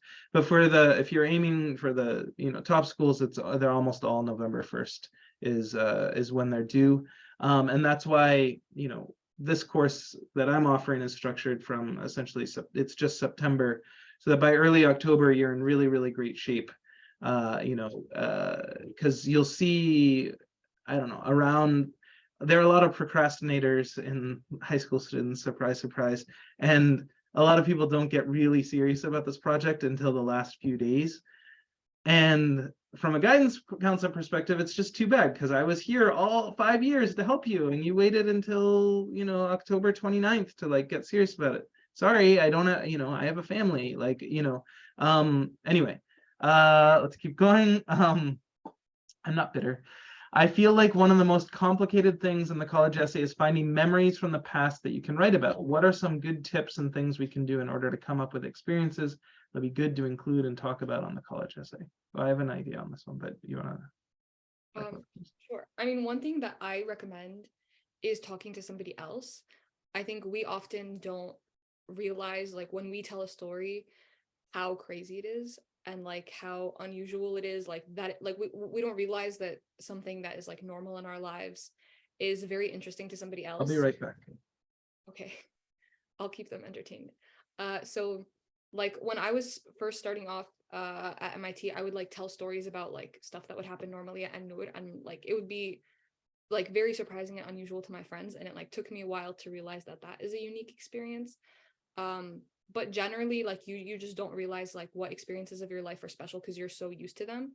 And so talking to somebody else, when you read a question, just telling them like everything that you can think of, all the little stories, and then having somebody help you point out what they were very interested to listen to you talk about, and then use that to start putting together an essay idea is a very good place to start. And then also just like just brain dump, like write down everything that you can think of, because some ideas like I think like we tend to spend too much time trying to think of the perfect idea, and then we like come to write it and it maybe doesn't work out and we get too committed to it. So yeah, so the two things would be talk to somebody else and have them point out what stands out to them when you're listening, and also just start off with a lot of ideas and don't get too attached to any of them too early. Yep, those are both great pieces of advice. One exercise that that I've done with the students is, I think I may have mentioned this the last time actually, is to imagine that your brain is about to be wiped clean and you're not going to have any memories, but you only get to choose 10 memories to keep. And then write down what those memories are. And it forces you, try to do it relatively quickly, don't like agonize over the decisions, but it forces you to think about, and sort of prioritize, what are some of the things that have happened in my life that I don't want to lose under any circumstance. And just, and like you said, separate the editing phase, the brainstorming phase from the editing phase. Like just get it all out, the brain dump, like you said. Just put ideas down, no matter how random and how weird, put memories down, etc. Right, and get it all out, and then later you're going to do that. These are the sorts of things we're going to be doing very heavily in the brainstorming session. What can I do if I have a bad GPA? Can I make up for that with the SAT, college essays, and rec letters? Okay, let me just, so bad GPA is not very specific. Like you want to get into, let's see exactly what it is. Let's see what's your school like. Some schools have even more grade inflation than others, but essentially, when a student applies, and this is just a general idea, but when a student applies and they have low grades and high SAT scores, what the general suspicion of the admissions officer is that this is a very smart but lazy student, right? That's just generally the bucket that they put you in. And then they're going to be looking at your rec letters and all the rest of your application to see whether their suspicion is true. And if their suspicion is true and they're pretty good at sniffing through, how people describe you and so on, then that's not the best place, right? They want people who are super motivated. But like Dina said, there are a lot of other reasons for lower GPAs, right? There's extenuating circumstances. COVID came along and some people, were sharing one laptop, with 5 siblings in one room or something like that. There were tons of reasons. There are often reasons that can explain a low GPA. But if throughout high school, if school's not like your drug of choice, if academics is not something that you're really thriving and passionate about, that's totally fine. There are plenty of colleges where you can go. Those 97% of people, if you go to a college with a 75%, 80% acceptance rate, inshallah, you're going to get in, and it can be an amazing, life-changing experience. But yes, we can't lie. A lower GPA is going to shut a lot of doors because you're not going to make it through that first thing where they're winnowing out the applications and so on. That said, like I said, bad GPA, it does, what if you have a pretty good GPA, but it's not like, the best in the class, then absolutely your essays come into play, right? If you have a pretty solid academics, but you're not at the top, you're in like the 20th, 30th percentile of your class, you're like, how could I get in when, there's 100 students with better grades in my class of, 500 or 600? That's not, there is a very good chance that you can, if you have a really compelling story and so on. And yeah, let's keep going. Will this course be beneficial for a high school junior? We do have a couple of juniors who signed up, although I told them pretty specifically, this is really aimed at seniors who are going through the application process now. It is sort of a functional thing where we're actually writing essays. That being said, can a junior benefit from it? Of course, they're going to have like this incredible firsthand knowledge. It's my only caveat is it's hard to simulate, like Dina was saying earlier, what it actually feels like to have the actual deadline over you. Sometimes people need that deadline pressure to do their best work because they know it's for real. The other thing is a lot of time, right now you're at the very beginning of your junior year, you're literally halfway through your high school, and there's a very good chance that you're going to want to talk about things that happen in the second half of your high school and your later in your junior year and your junior summer and so on. So it is a little bit early. So certainly are open to it, but it definitely is aimed more at the seniors, and specifically at seniors who are applying early. I believe we will be doing a second masterclass like this aimed at the regular deadline as well, right? That would start sometime after November, and try to prepare people for that deadline. But this is really aimed at seniors applying early. Is the course free? I think we went over that. There is a mini course that's free. If anyone has the link to that, you could put it there, or else I'll try to find it when Dina's speaking.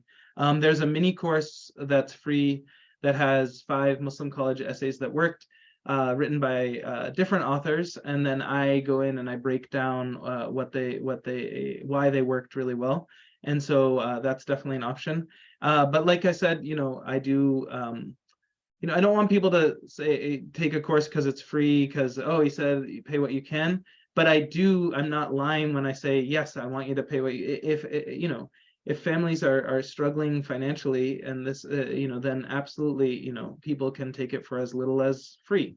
But that's not really the goal of the course. We want students who are completely excited and energized, and usually when you paid something for something, you take it more seriously and so on. If we are ahead with the application process, will we be able to skip some of the basics? I mean, the beginning, the first session is going to be about the activities section. Most people, even if they've filled in the activity section or they think they're done with the Common App except for the essay, the activities need a lot of tune-up because it's a very tricky thing to do. There's such character limitations. Dina's essays were 100 words. These are like 100 characters or 150 characters, right? You really have very limited space to tell a story about your activities and so on. So there's some nuance there. So we will be going over that. In terms of the essays, some people come in and they've written an essay.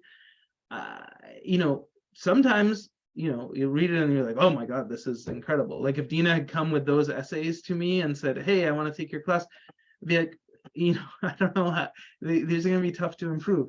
But most people come in and maybe they've written an essay that they spent a lot of time on and they've sort of imprinted on it and they're really, it's hard for them to hear any feedback and so on. You need to a certain extent, put that aside. Like I highly encourage people not to write a college essay. I encourage them to write college essays, right? I wrote 30 college essays in 30 days. You can write 3 or 5 college essays, and then you'll have a much better sense, right? And you break through this barrier of trying to write the perfect essay, and you just write a free and exciting, free-flowing essay. And then, once you really nail it, then you can work on perfecting it and so on. Is this course geared towards seniors in high school? I have a sophomore and a junior. Yeah, so I already answered that. We are, inshallah, going to be, rolling out programming that's aimed, at the 5 years before college. So especially at the first half of college. So we're going to have, other programs. We wanted to start because of where we are in the application cycle with this stuff that is aimed at the older students, specifically at the seniors. But absolutely, and I'm very, very open to feedback about what needs you have as parents, as students, what can myself and my team do to help you. So if you have ideas about that, please reach out to me and so on, because I'm really eager to serve the needs of the whole Muslim community and so on.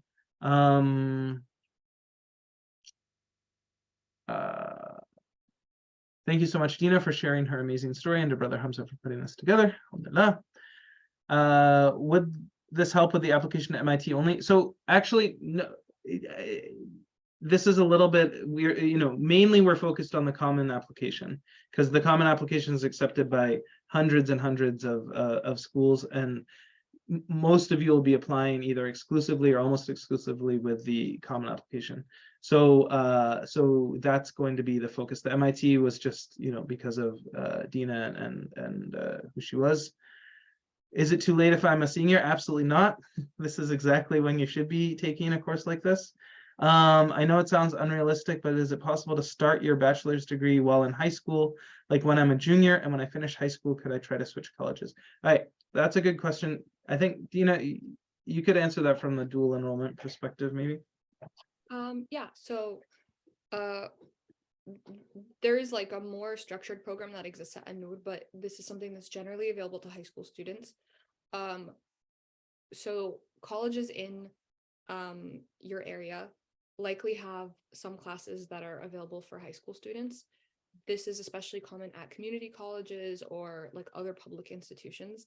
There are even, depending on which state you live in, programs that can help you pay for a college class while you're in high school. And you can take real college classes at the real college, and there are also some available online, and you can get real college credit for them. Now, whether or not this, so like if you take these at a community college, you can actually fully earn an associate's degree if you'd like. Although it can be a lot of work, especially like on top of high school classes. But with regard to whether or not this helps you finish your bachelor's, that depends a lot on the specifics of which college you go to. And this is a decision if you feel like, especially for financial reasons, like finishing college early is important to you, that you can definitely factor in. So some schools will accept the college classes that you took before you actually started at that school, and like they will help those classes. And maybe if you took 2 years worth of classes, you can graduate, between a year and 2 years early from your bachelor's degree. And other schools do not accept those classes for credit. Right. So essentially the general metric is the more prestigious the school, the less likely they are to accept credits from other institutions. They want you to be there for the full 4 years. So I don't know if did any of your dual credits transfer to MIT? So they did not eliminate any requirements, but they allowed them to count as elective credits, which just means like there's a certain number of credits you have to take to graduate. Okay. But But generally,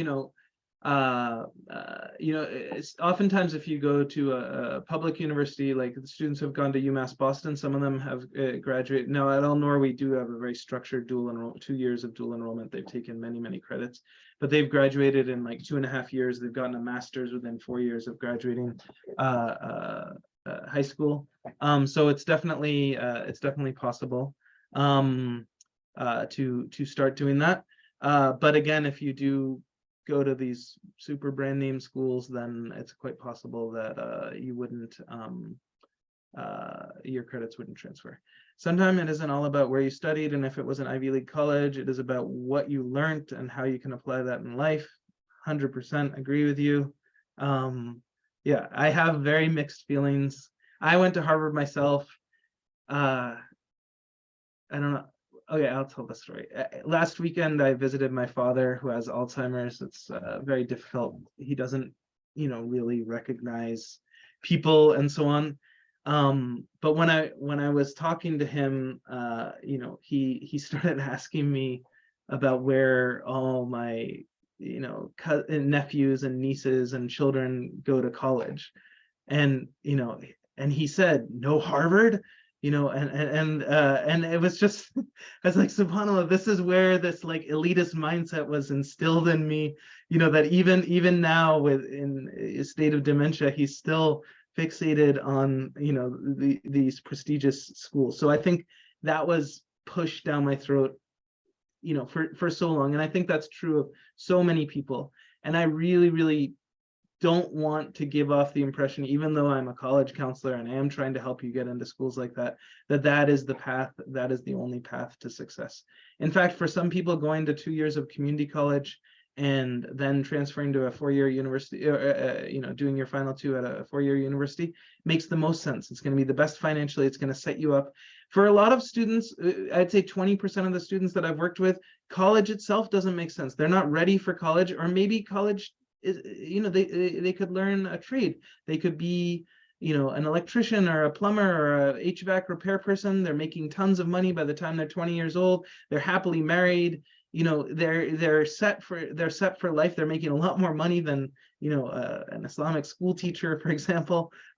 So there's so many paths to success, and it definitely doesn't have to go through the super elite colleges. At the same time, I know that's what society pushes on us, and having been there, they are amazing places, right? They are truly spectacular, life-changing places. So if you can get in, you might as well try.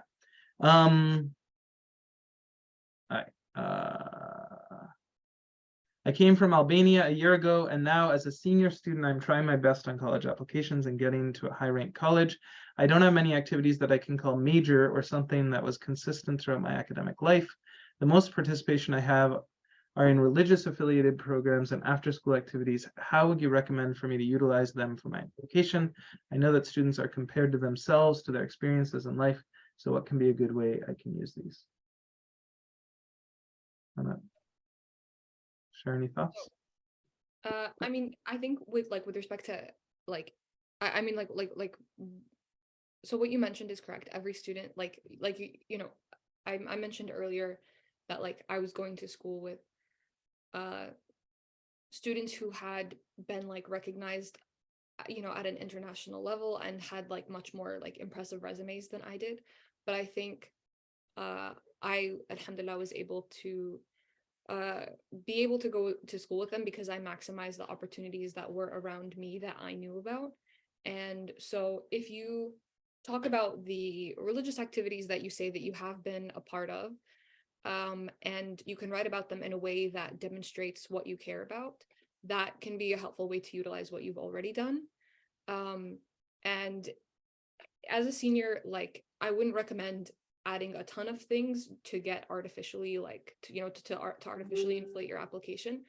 But if there are ways where you can maybe take an activity that you do for fun and get more people to do it in a formal capacity so that it's it's a little bit more of a structured activity, that can be a way to give some some sense of more legitimacy to something that you already like to do. And generally, if you explain how you were able to initiate these things or participate in everything that was around you, and speak very passionately about what you did have access to, that can still go a really long way. Yep, definitely. And just as a note, mashallah, the way you wrote this question shows me that you have a lot of ihsan in sort of how you're going about this process. This is a very thoughtful, well written. So I suspect there's more to you. I know I don't know anything about you, anonymous attendee, but I don't know. I've been reading things for a long time, and usually you can sort of get that sense. So I'm sure there's a lot there, and it is a question of figuring out what it is and how to talk about. Everyone's done. We've all lived life. We've all been here for 5 years, right? So it's just a question of how to talk about that and so on. I don't know if this was intentional, but there were a few questions between the one you just read and the one you read before. Oh, I missed some, you mean? Yeah.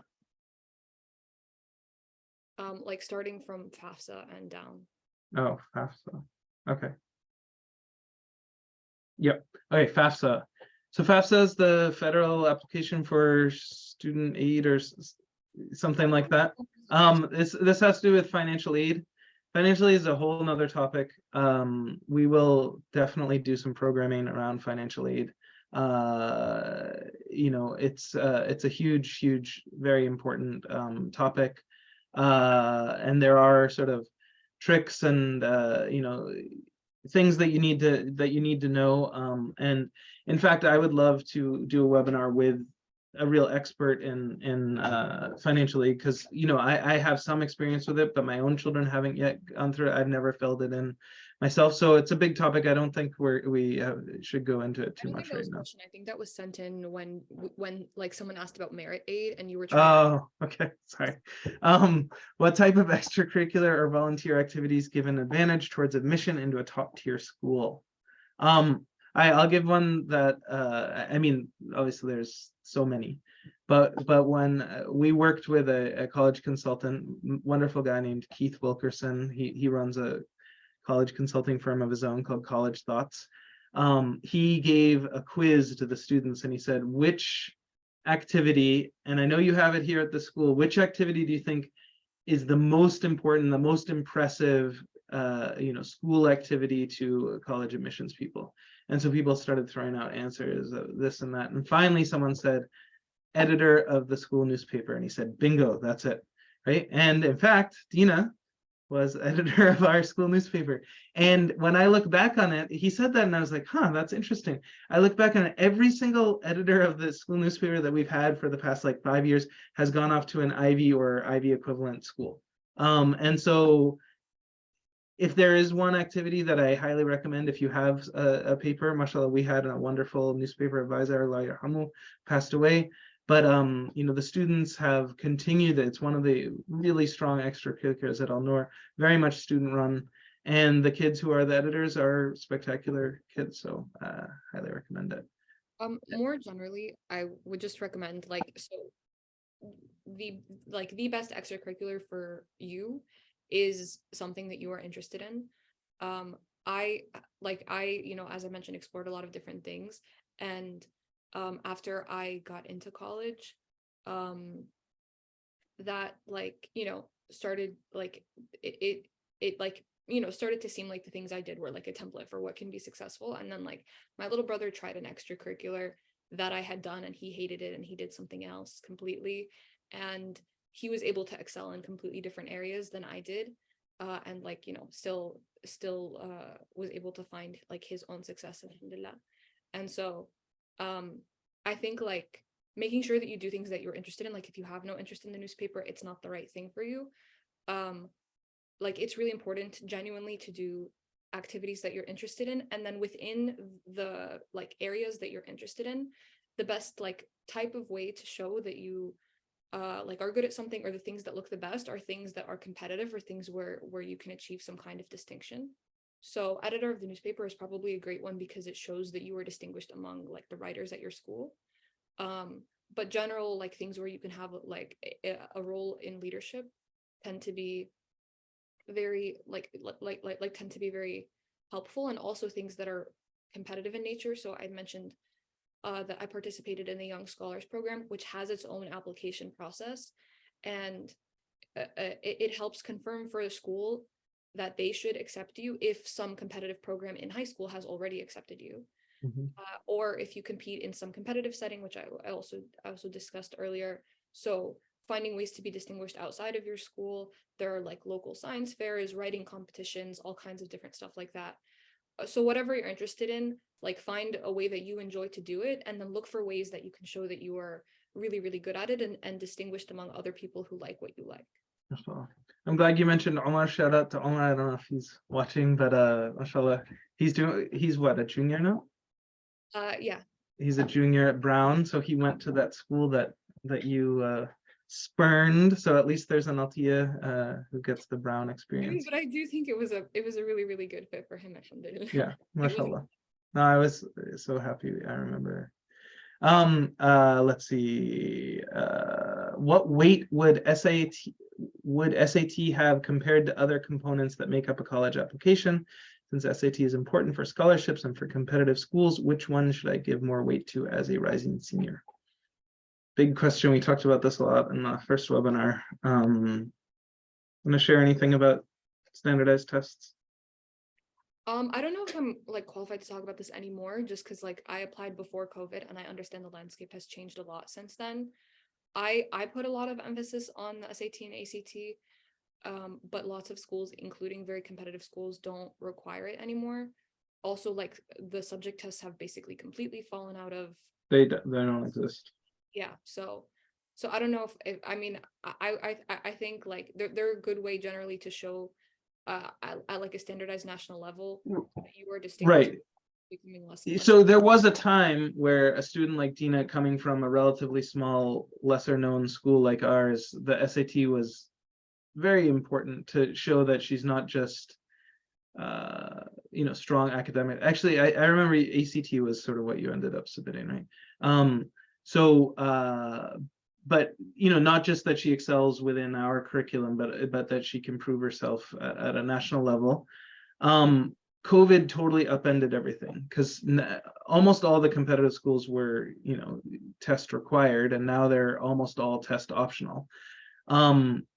That's changed things, at least for us here at Al-Noor, which is that a lot of our students who have been applying lately, probably 2/3 of the students they've been taking the SAT, but ultimately they haven't been submitting their scores, or at least they haven't been submitting their scores to all the schools, depending on where the scores put them in their rankings and so on.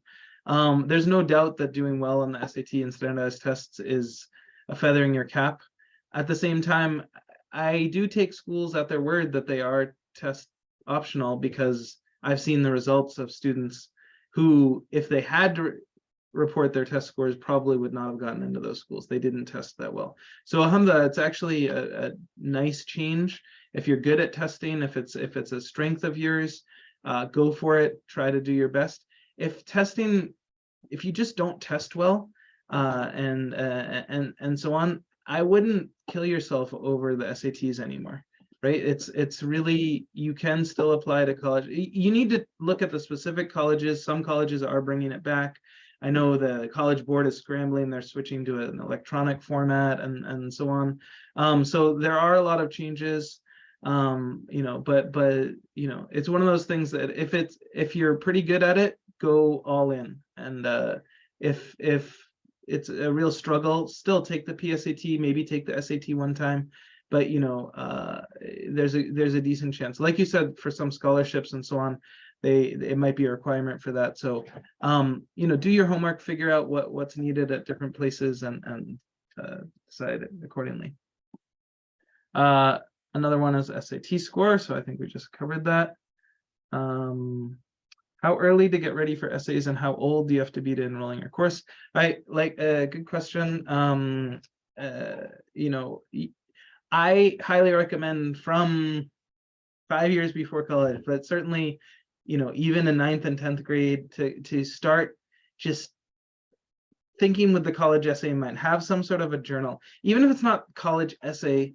Just once you start noticing things and writing them down, when interesting ideas come to you, it's amazing. It's therapeutic as well for you to keep a journal and so on, and to keep ideas, because once you start seeing these college essays, once you start reading them and understanding how they sort of work and what they look like, then you'll start to find ideas all over the place, and they'll come to you in the shower, and they'll come to you out on a walk, and so on. Write them down, keep a journal, and look back on it.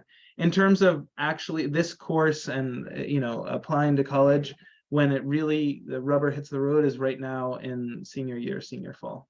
And that is the target audience for this course. Like I said, juniors could benefit, but it is definitely aimed at seniors. All right, that was the bachelor's degree question. That's the Albania one. Okay, here's the link. Thank you. That's actually my wife, Alhamdulillah, who also brought my computer charger, because this has gone a little long and my battery was dying. So thank you. But that's the link to the free course. That's the 5 Muslim college essays that worked. What do you think about test optional? I just covered that. I'm really glad. I think it's done a lot for equity and inclusion. Would the core application be completed by the end of the course and ready to be submitted, or will you need to work further on the essay? I really hope that your Common App essay is in a form that you're happy with it. Obviously, as with any teaching, it's up to the students, right? Like if at the extreme you signed up for the class and then didn't show up and didn't do the assignments, of course it's not going to be ready. But if you come and you put the effort in and so on, and you work, or you even come to the office hours and so on, then absolutely. The essay itself is like a page and a half long. It's 650 words. It's something that you can write in 45 minutes, right? It's you can obviously be done with it, but at the same time, people do tend to tinker and so on. My goal, and I don't want to say promise because again it has to come from the student side, is for you to have a Common App essay that you are ready to submit at the end of that time. Does that mean you're going to submit your applications in early October? Maybe not. There might be some supplements that you're still working on. There might be some other schools that you've added to your list that have, a few other essays and so on. But certainly your Common App essay and that whole thing should be in great shape. I'll be a dual enrollment student this year as a rising senior, and I'm thinking about going there for another year and then transferring to a competitive college. Would this be a good idea? If it is a good idea, what would be important at that time for the application, since I would be in college for 2 years? You have any experience with that, Dina? Like similar to being going to community college and then or a 2-year college and then transferring. Did you see students at MIT like that? I don't know whether that happens very often. I did not know students who transferred from community colleges to MIT, but I did know students who transferred from like other schools to MIT. There was actually like a pretty decent transfer population. I had students in a class I was TAing, and like I was using like my teacher voice, and I felt like I was so much older than them, and they were like all 30. So definitely like it does happen. The transfer application is different from the application straight out of high school. And I guess just to clarify, so if you do dual enrollment, like that's when you're enrolled in high school and also taking college classes. That's different from if you graduate high school, go to a community college or to some other university, and then apply as a transfer. If you just do dual enrollment and apply to college in the normal timeline, like during your senior year, you would do a first year application. If you continue through more college with the intention of entering, well, like the next college that you go to as like a sophomore or a junior and like finishing early, then you would do a transfer application, which does have a very different process that I'm personally less familiar with. So I guess I'm not sure for this particular question or this person's case, whether they're asking about so they're thinking about going for another year and then transferring, so it would be a transfer. I'm just not so sure. Yeah. Inshallah, these obviously talking one-on-one and these specific instances is beneficial, inshallah. Have you had many students who got accepted to MIT/Harvard or other Ivy League schools? So Hamza, I'm really proud of our record at Al Noor. Again, Dina's class was 10. Last year's graduating class had 18. This year has like 11. We have small classes, and Hamza, for the last 5 years, I think we've sent one or more students to Ivies or their equivalent. Last year we had a student go to, or just is now starting at Dartmouth and at UPenn. Brown, we have 3 or 4 students who are at Brown recently. MIT, there have been 3 in Al Noor's history, 2 since I've been here. And a lot of other great schools, right? Like Cornell as well, but Johns Hopkins and University of Chicago and Northwestern and Northeastern, BU, BC, everything. So there have been quite a lot. The very first student I ever placed did get in early to Harvard, so that was exciting. It was a good introduction to my life as a guidance counselor. But again, it really depends on the students and who they are. Oftentimes, again, in the whole 5 years before college, I used to teach these kids in 6th grade, and I had a pretty good sense of who the Ivy bound ones were even back then, or certainly by 8th or 9th grade. it's pretty clear. Again, you don't need to go to an Ivy League to be successful. I can't say that enough. Wealth of knowledge. Thank you. Do the paid college summer programs such as the one Dina did at Harvard help with admission? So to give context for this person's question, in the summer between my 10th and 11th grade, I took a class at Harvard. It was a computer science class, which was something that like we paid for. It was not competitive to get in to take that class. In contrast to that, in the summer between my 11th and 12th grade, I participated in the Northeastern Young Scholars Program, which is a program that paid me to be a participant and a researcher for it. And that one like had a competitive application, and you know, out of hundreds of applicants, only like 20 something kids got it.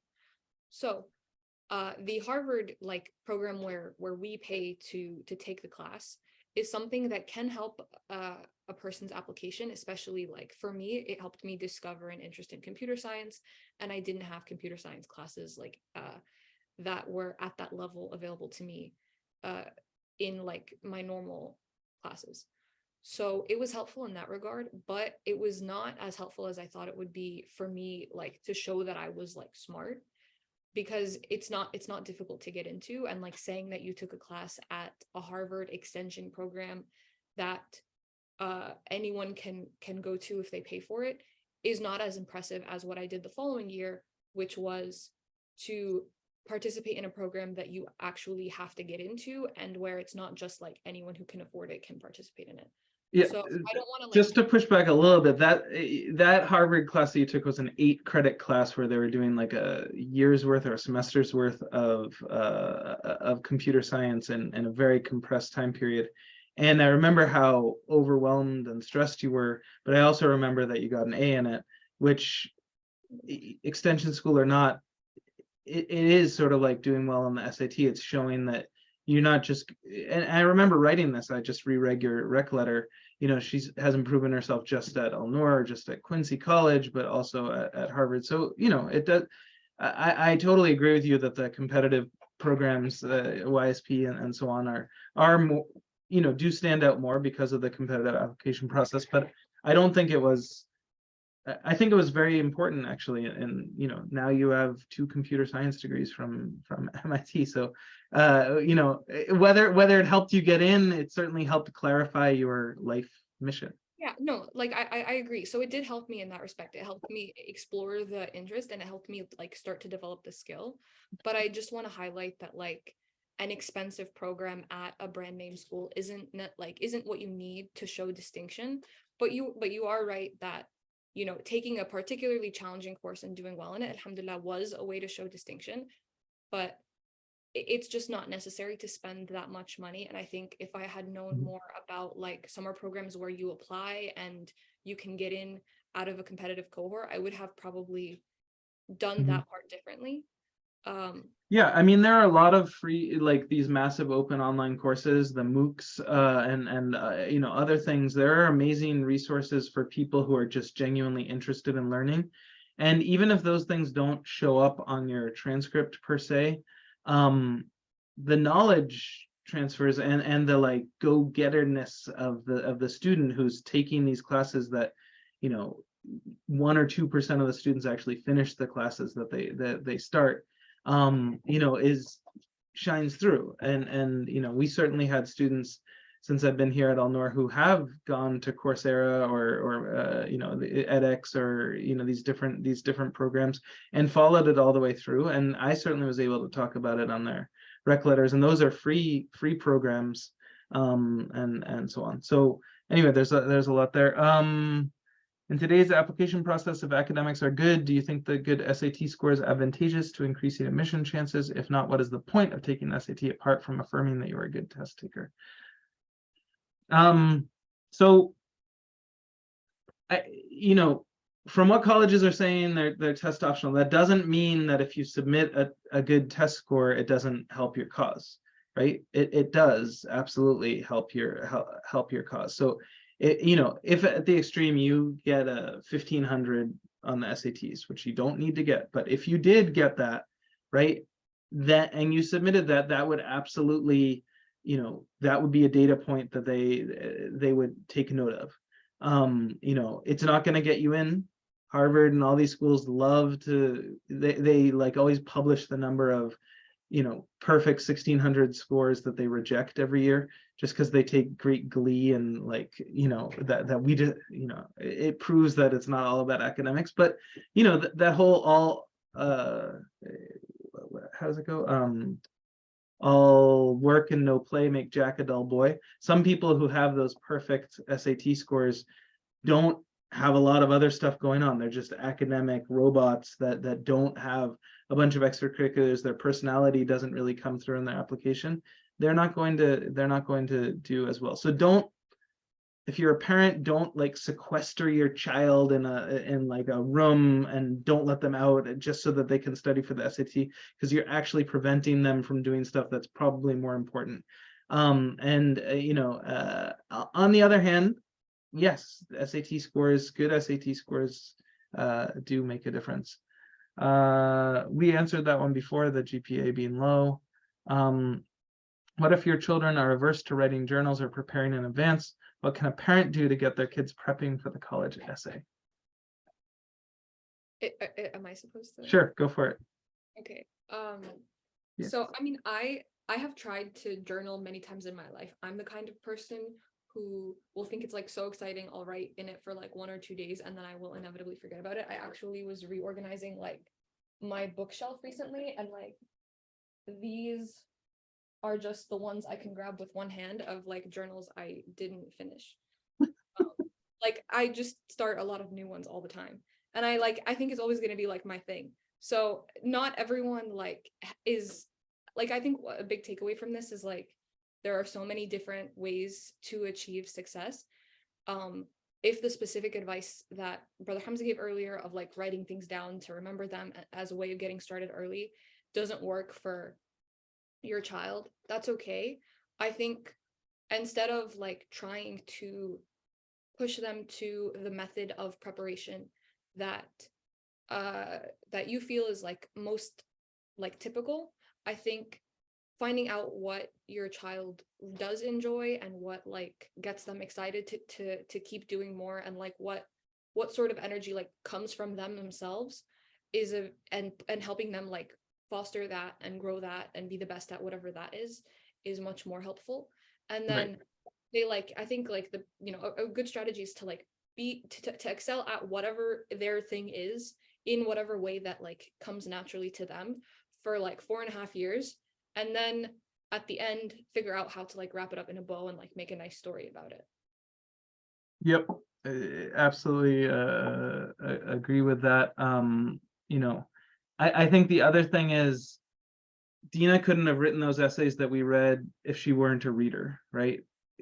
Reading, if you want to be able to write well, you need to read. So from a parent's perspective, it might be hard to get kids to write. I'm not saying it's easy to get them to read, but at least giving them access to books. I'm amazed when I go to some Muslims' houses and I don't see any books in the house. Like it's just it blows my mind, because I mean, I guess it makes me recognize, like my mom was an English teacher, like her house is overflowing with books, like she needs to get rid of them. Like I'm actually at school right now because at home the backdrop for Zoom is not very good because it's just all like books falling off the shelves.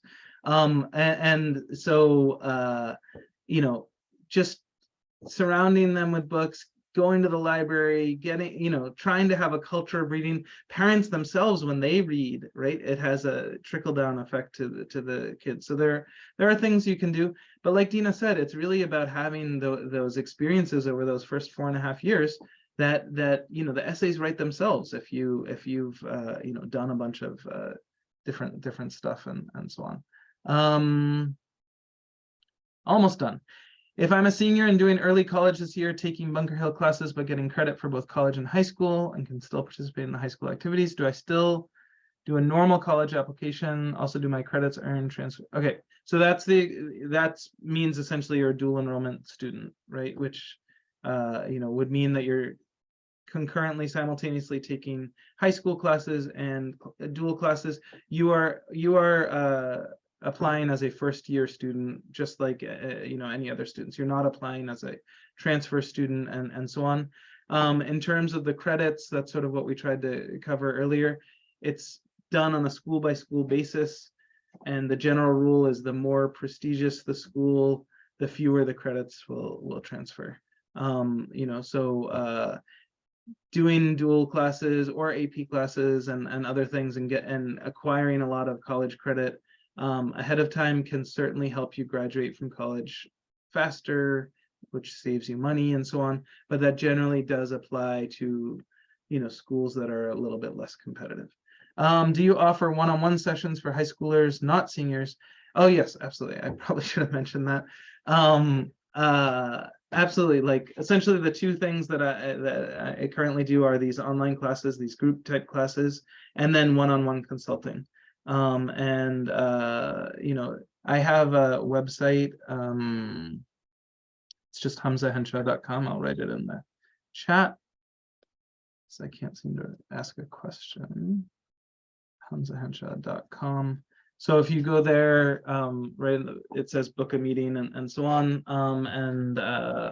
So I absolutely, I think meeting fairly regularly, like once a month when you're in 9th and 10th grade, with once a month or once every 2 months with someone like me, an outside perspective to help give the children guidance. It also helps give accountability, right? So, if I meet with someone in August and we talk about, hey, what clubs are you going to join? They know they have a meeting coming up at the end of September and they're going to have to report back to someone. And, it just gives them something that they want to show for. So absolutely, I highly encourage that.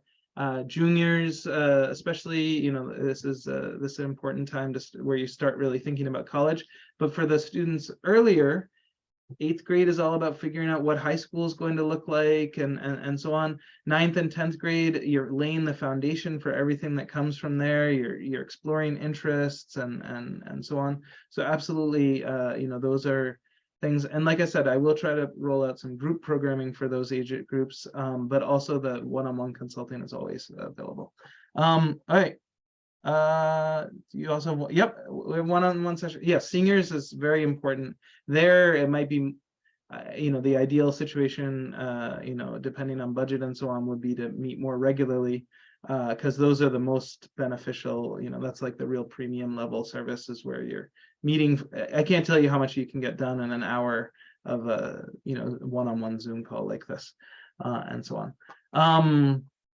Okay, inshallah, we will follow up by email with this recording and with the information about the class and everything. I know that there are people here who are not seniors, that this particular class is not is not aimed at them, but like I said, please let me know the sorts of things that you would like us to work on. And I want to, these webinars are great. I learned a lot from Dina.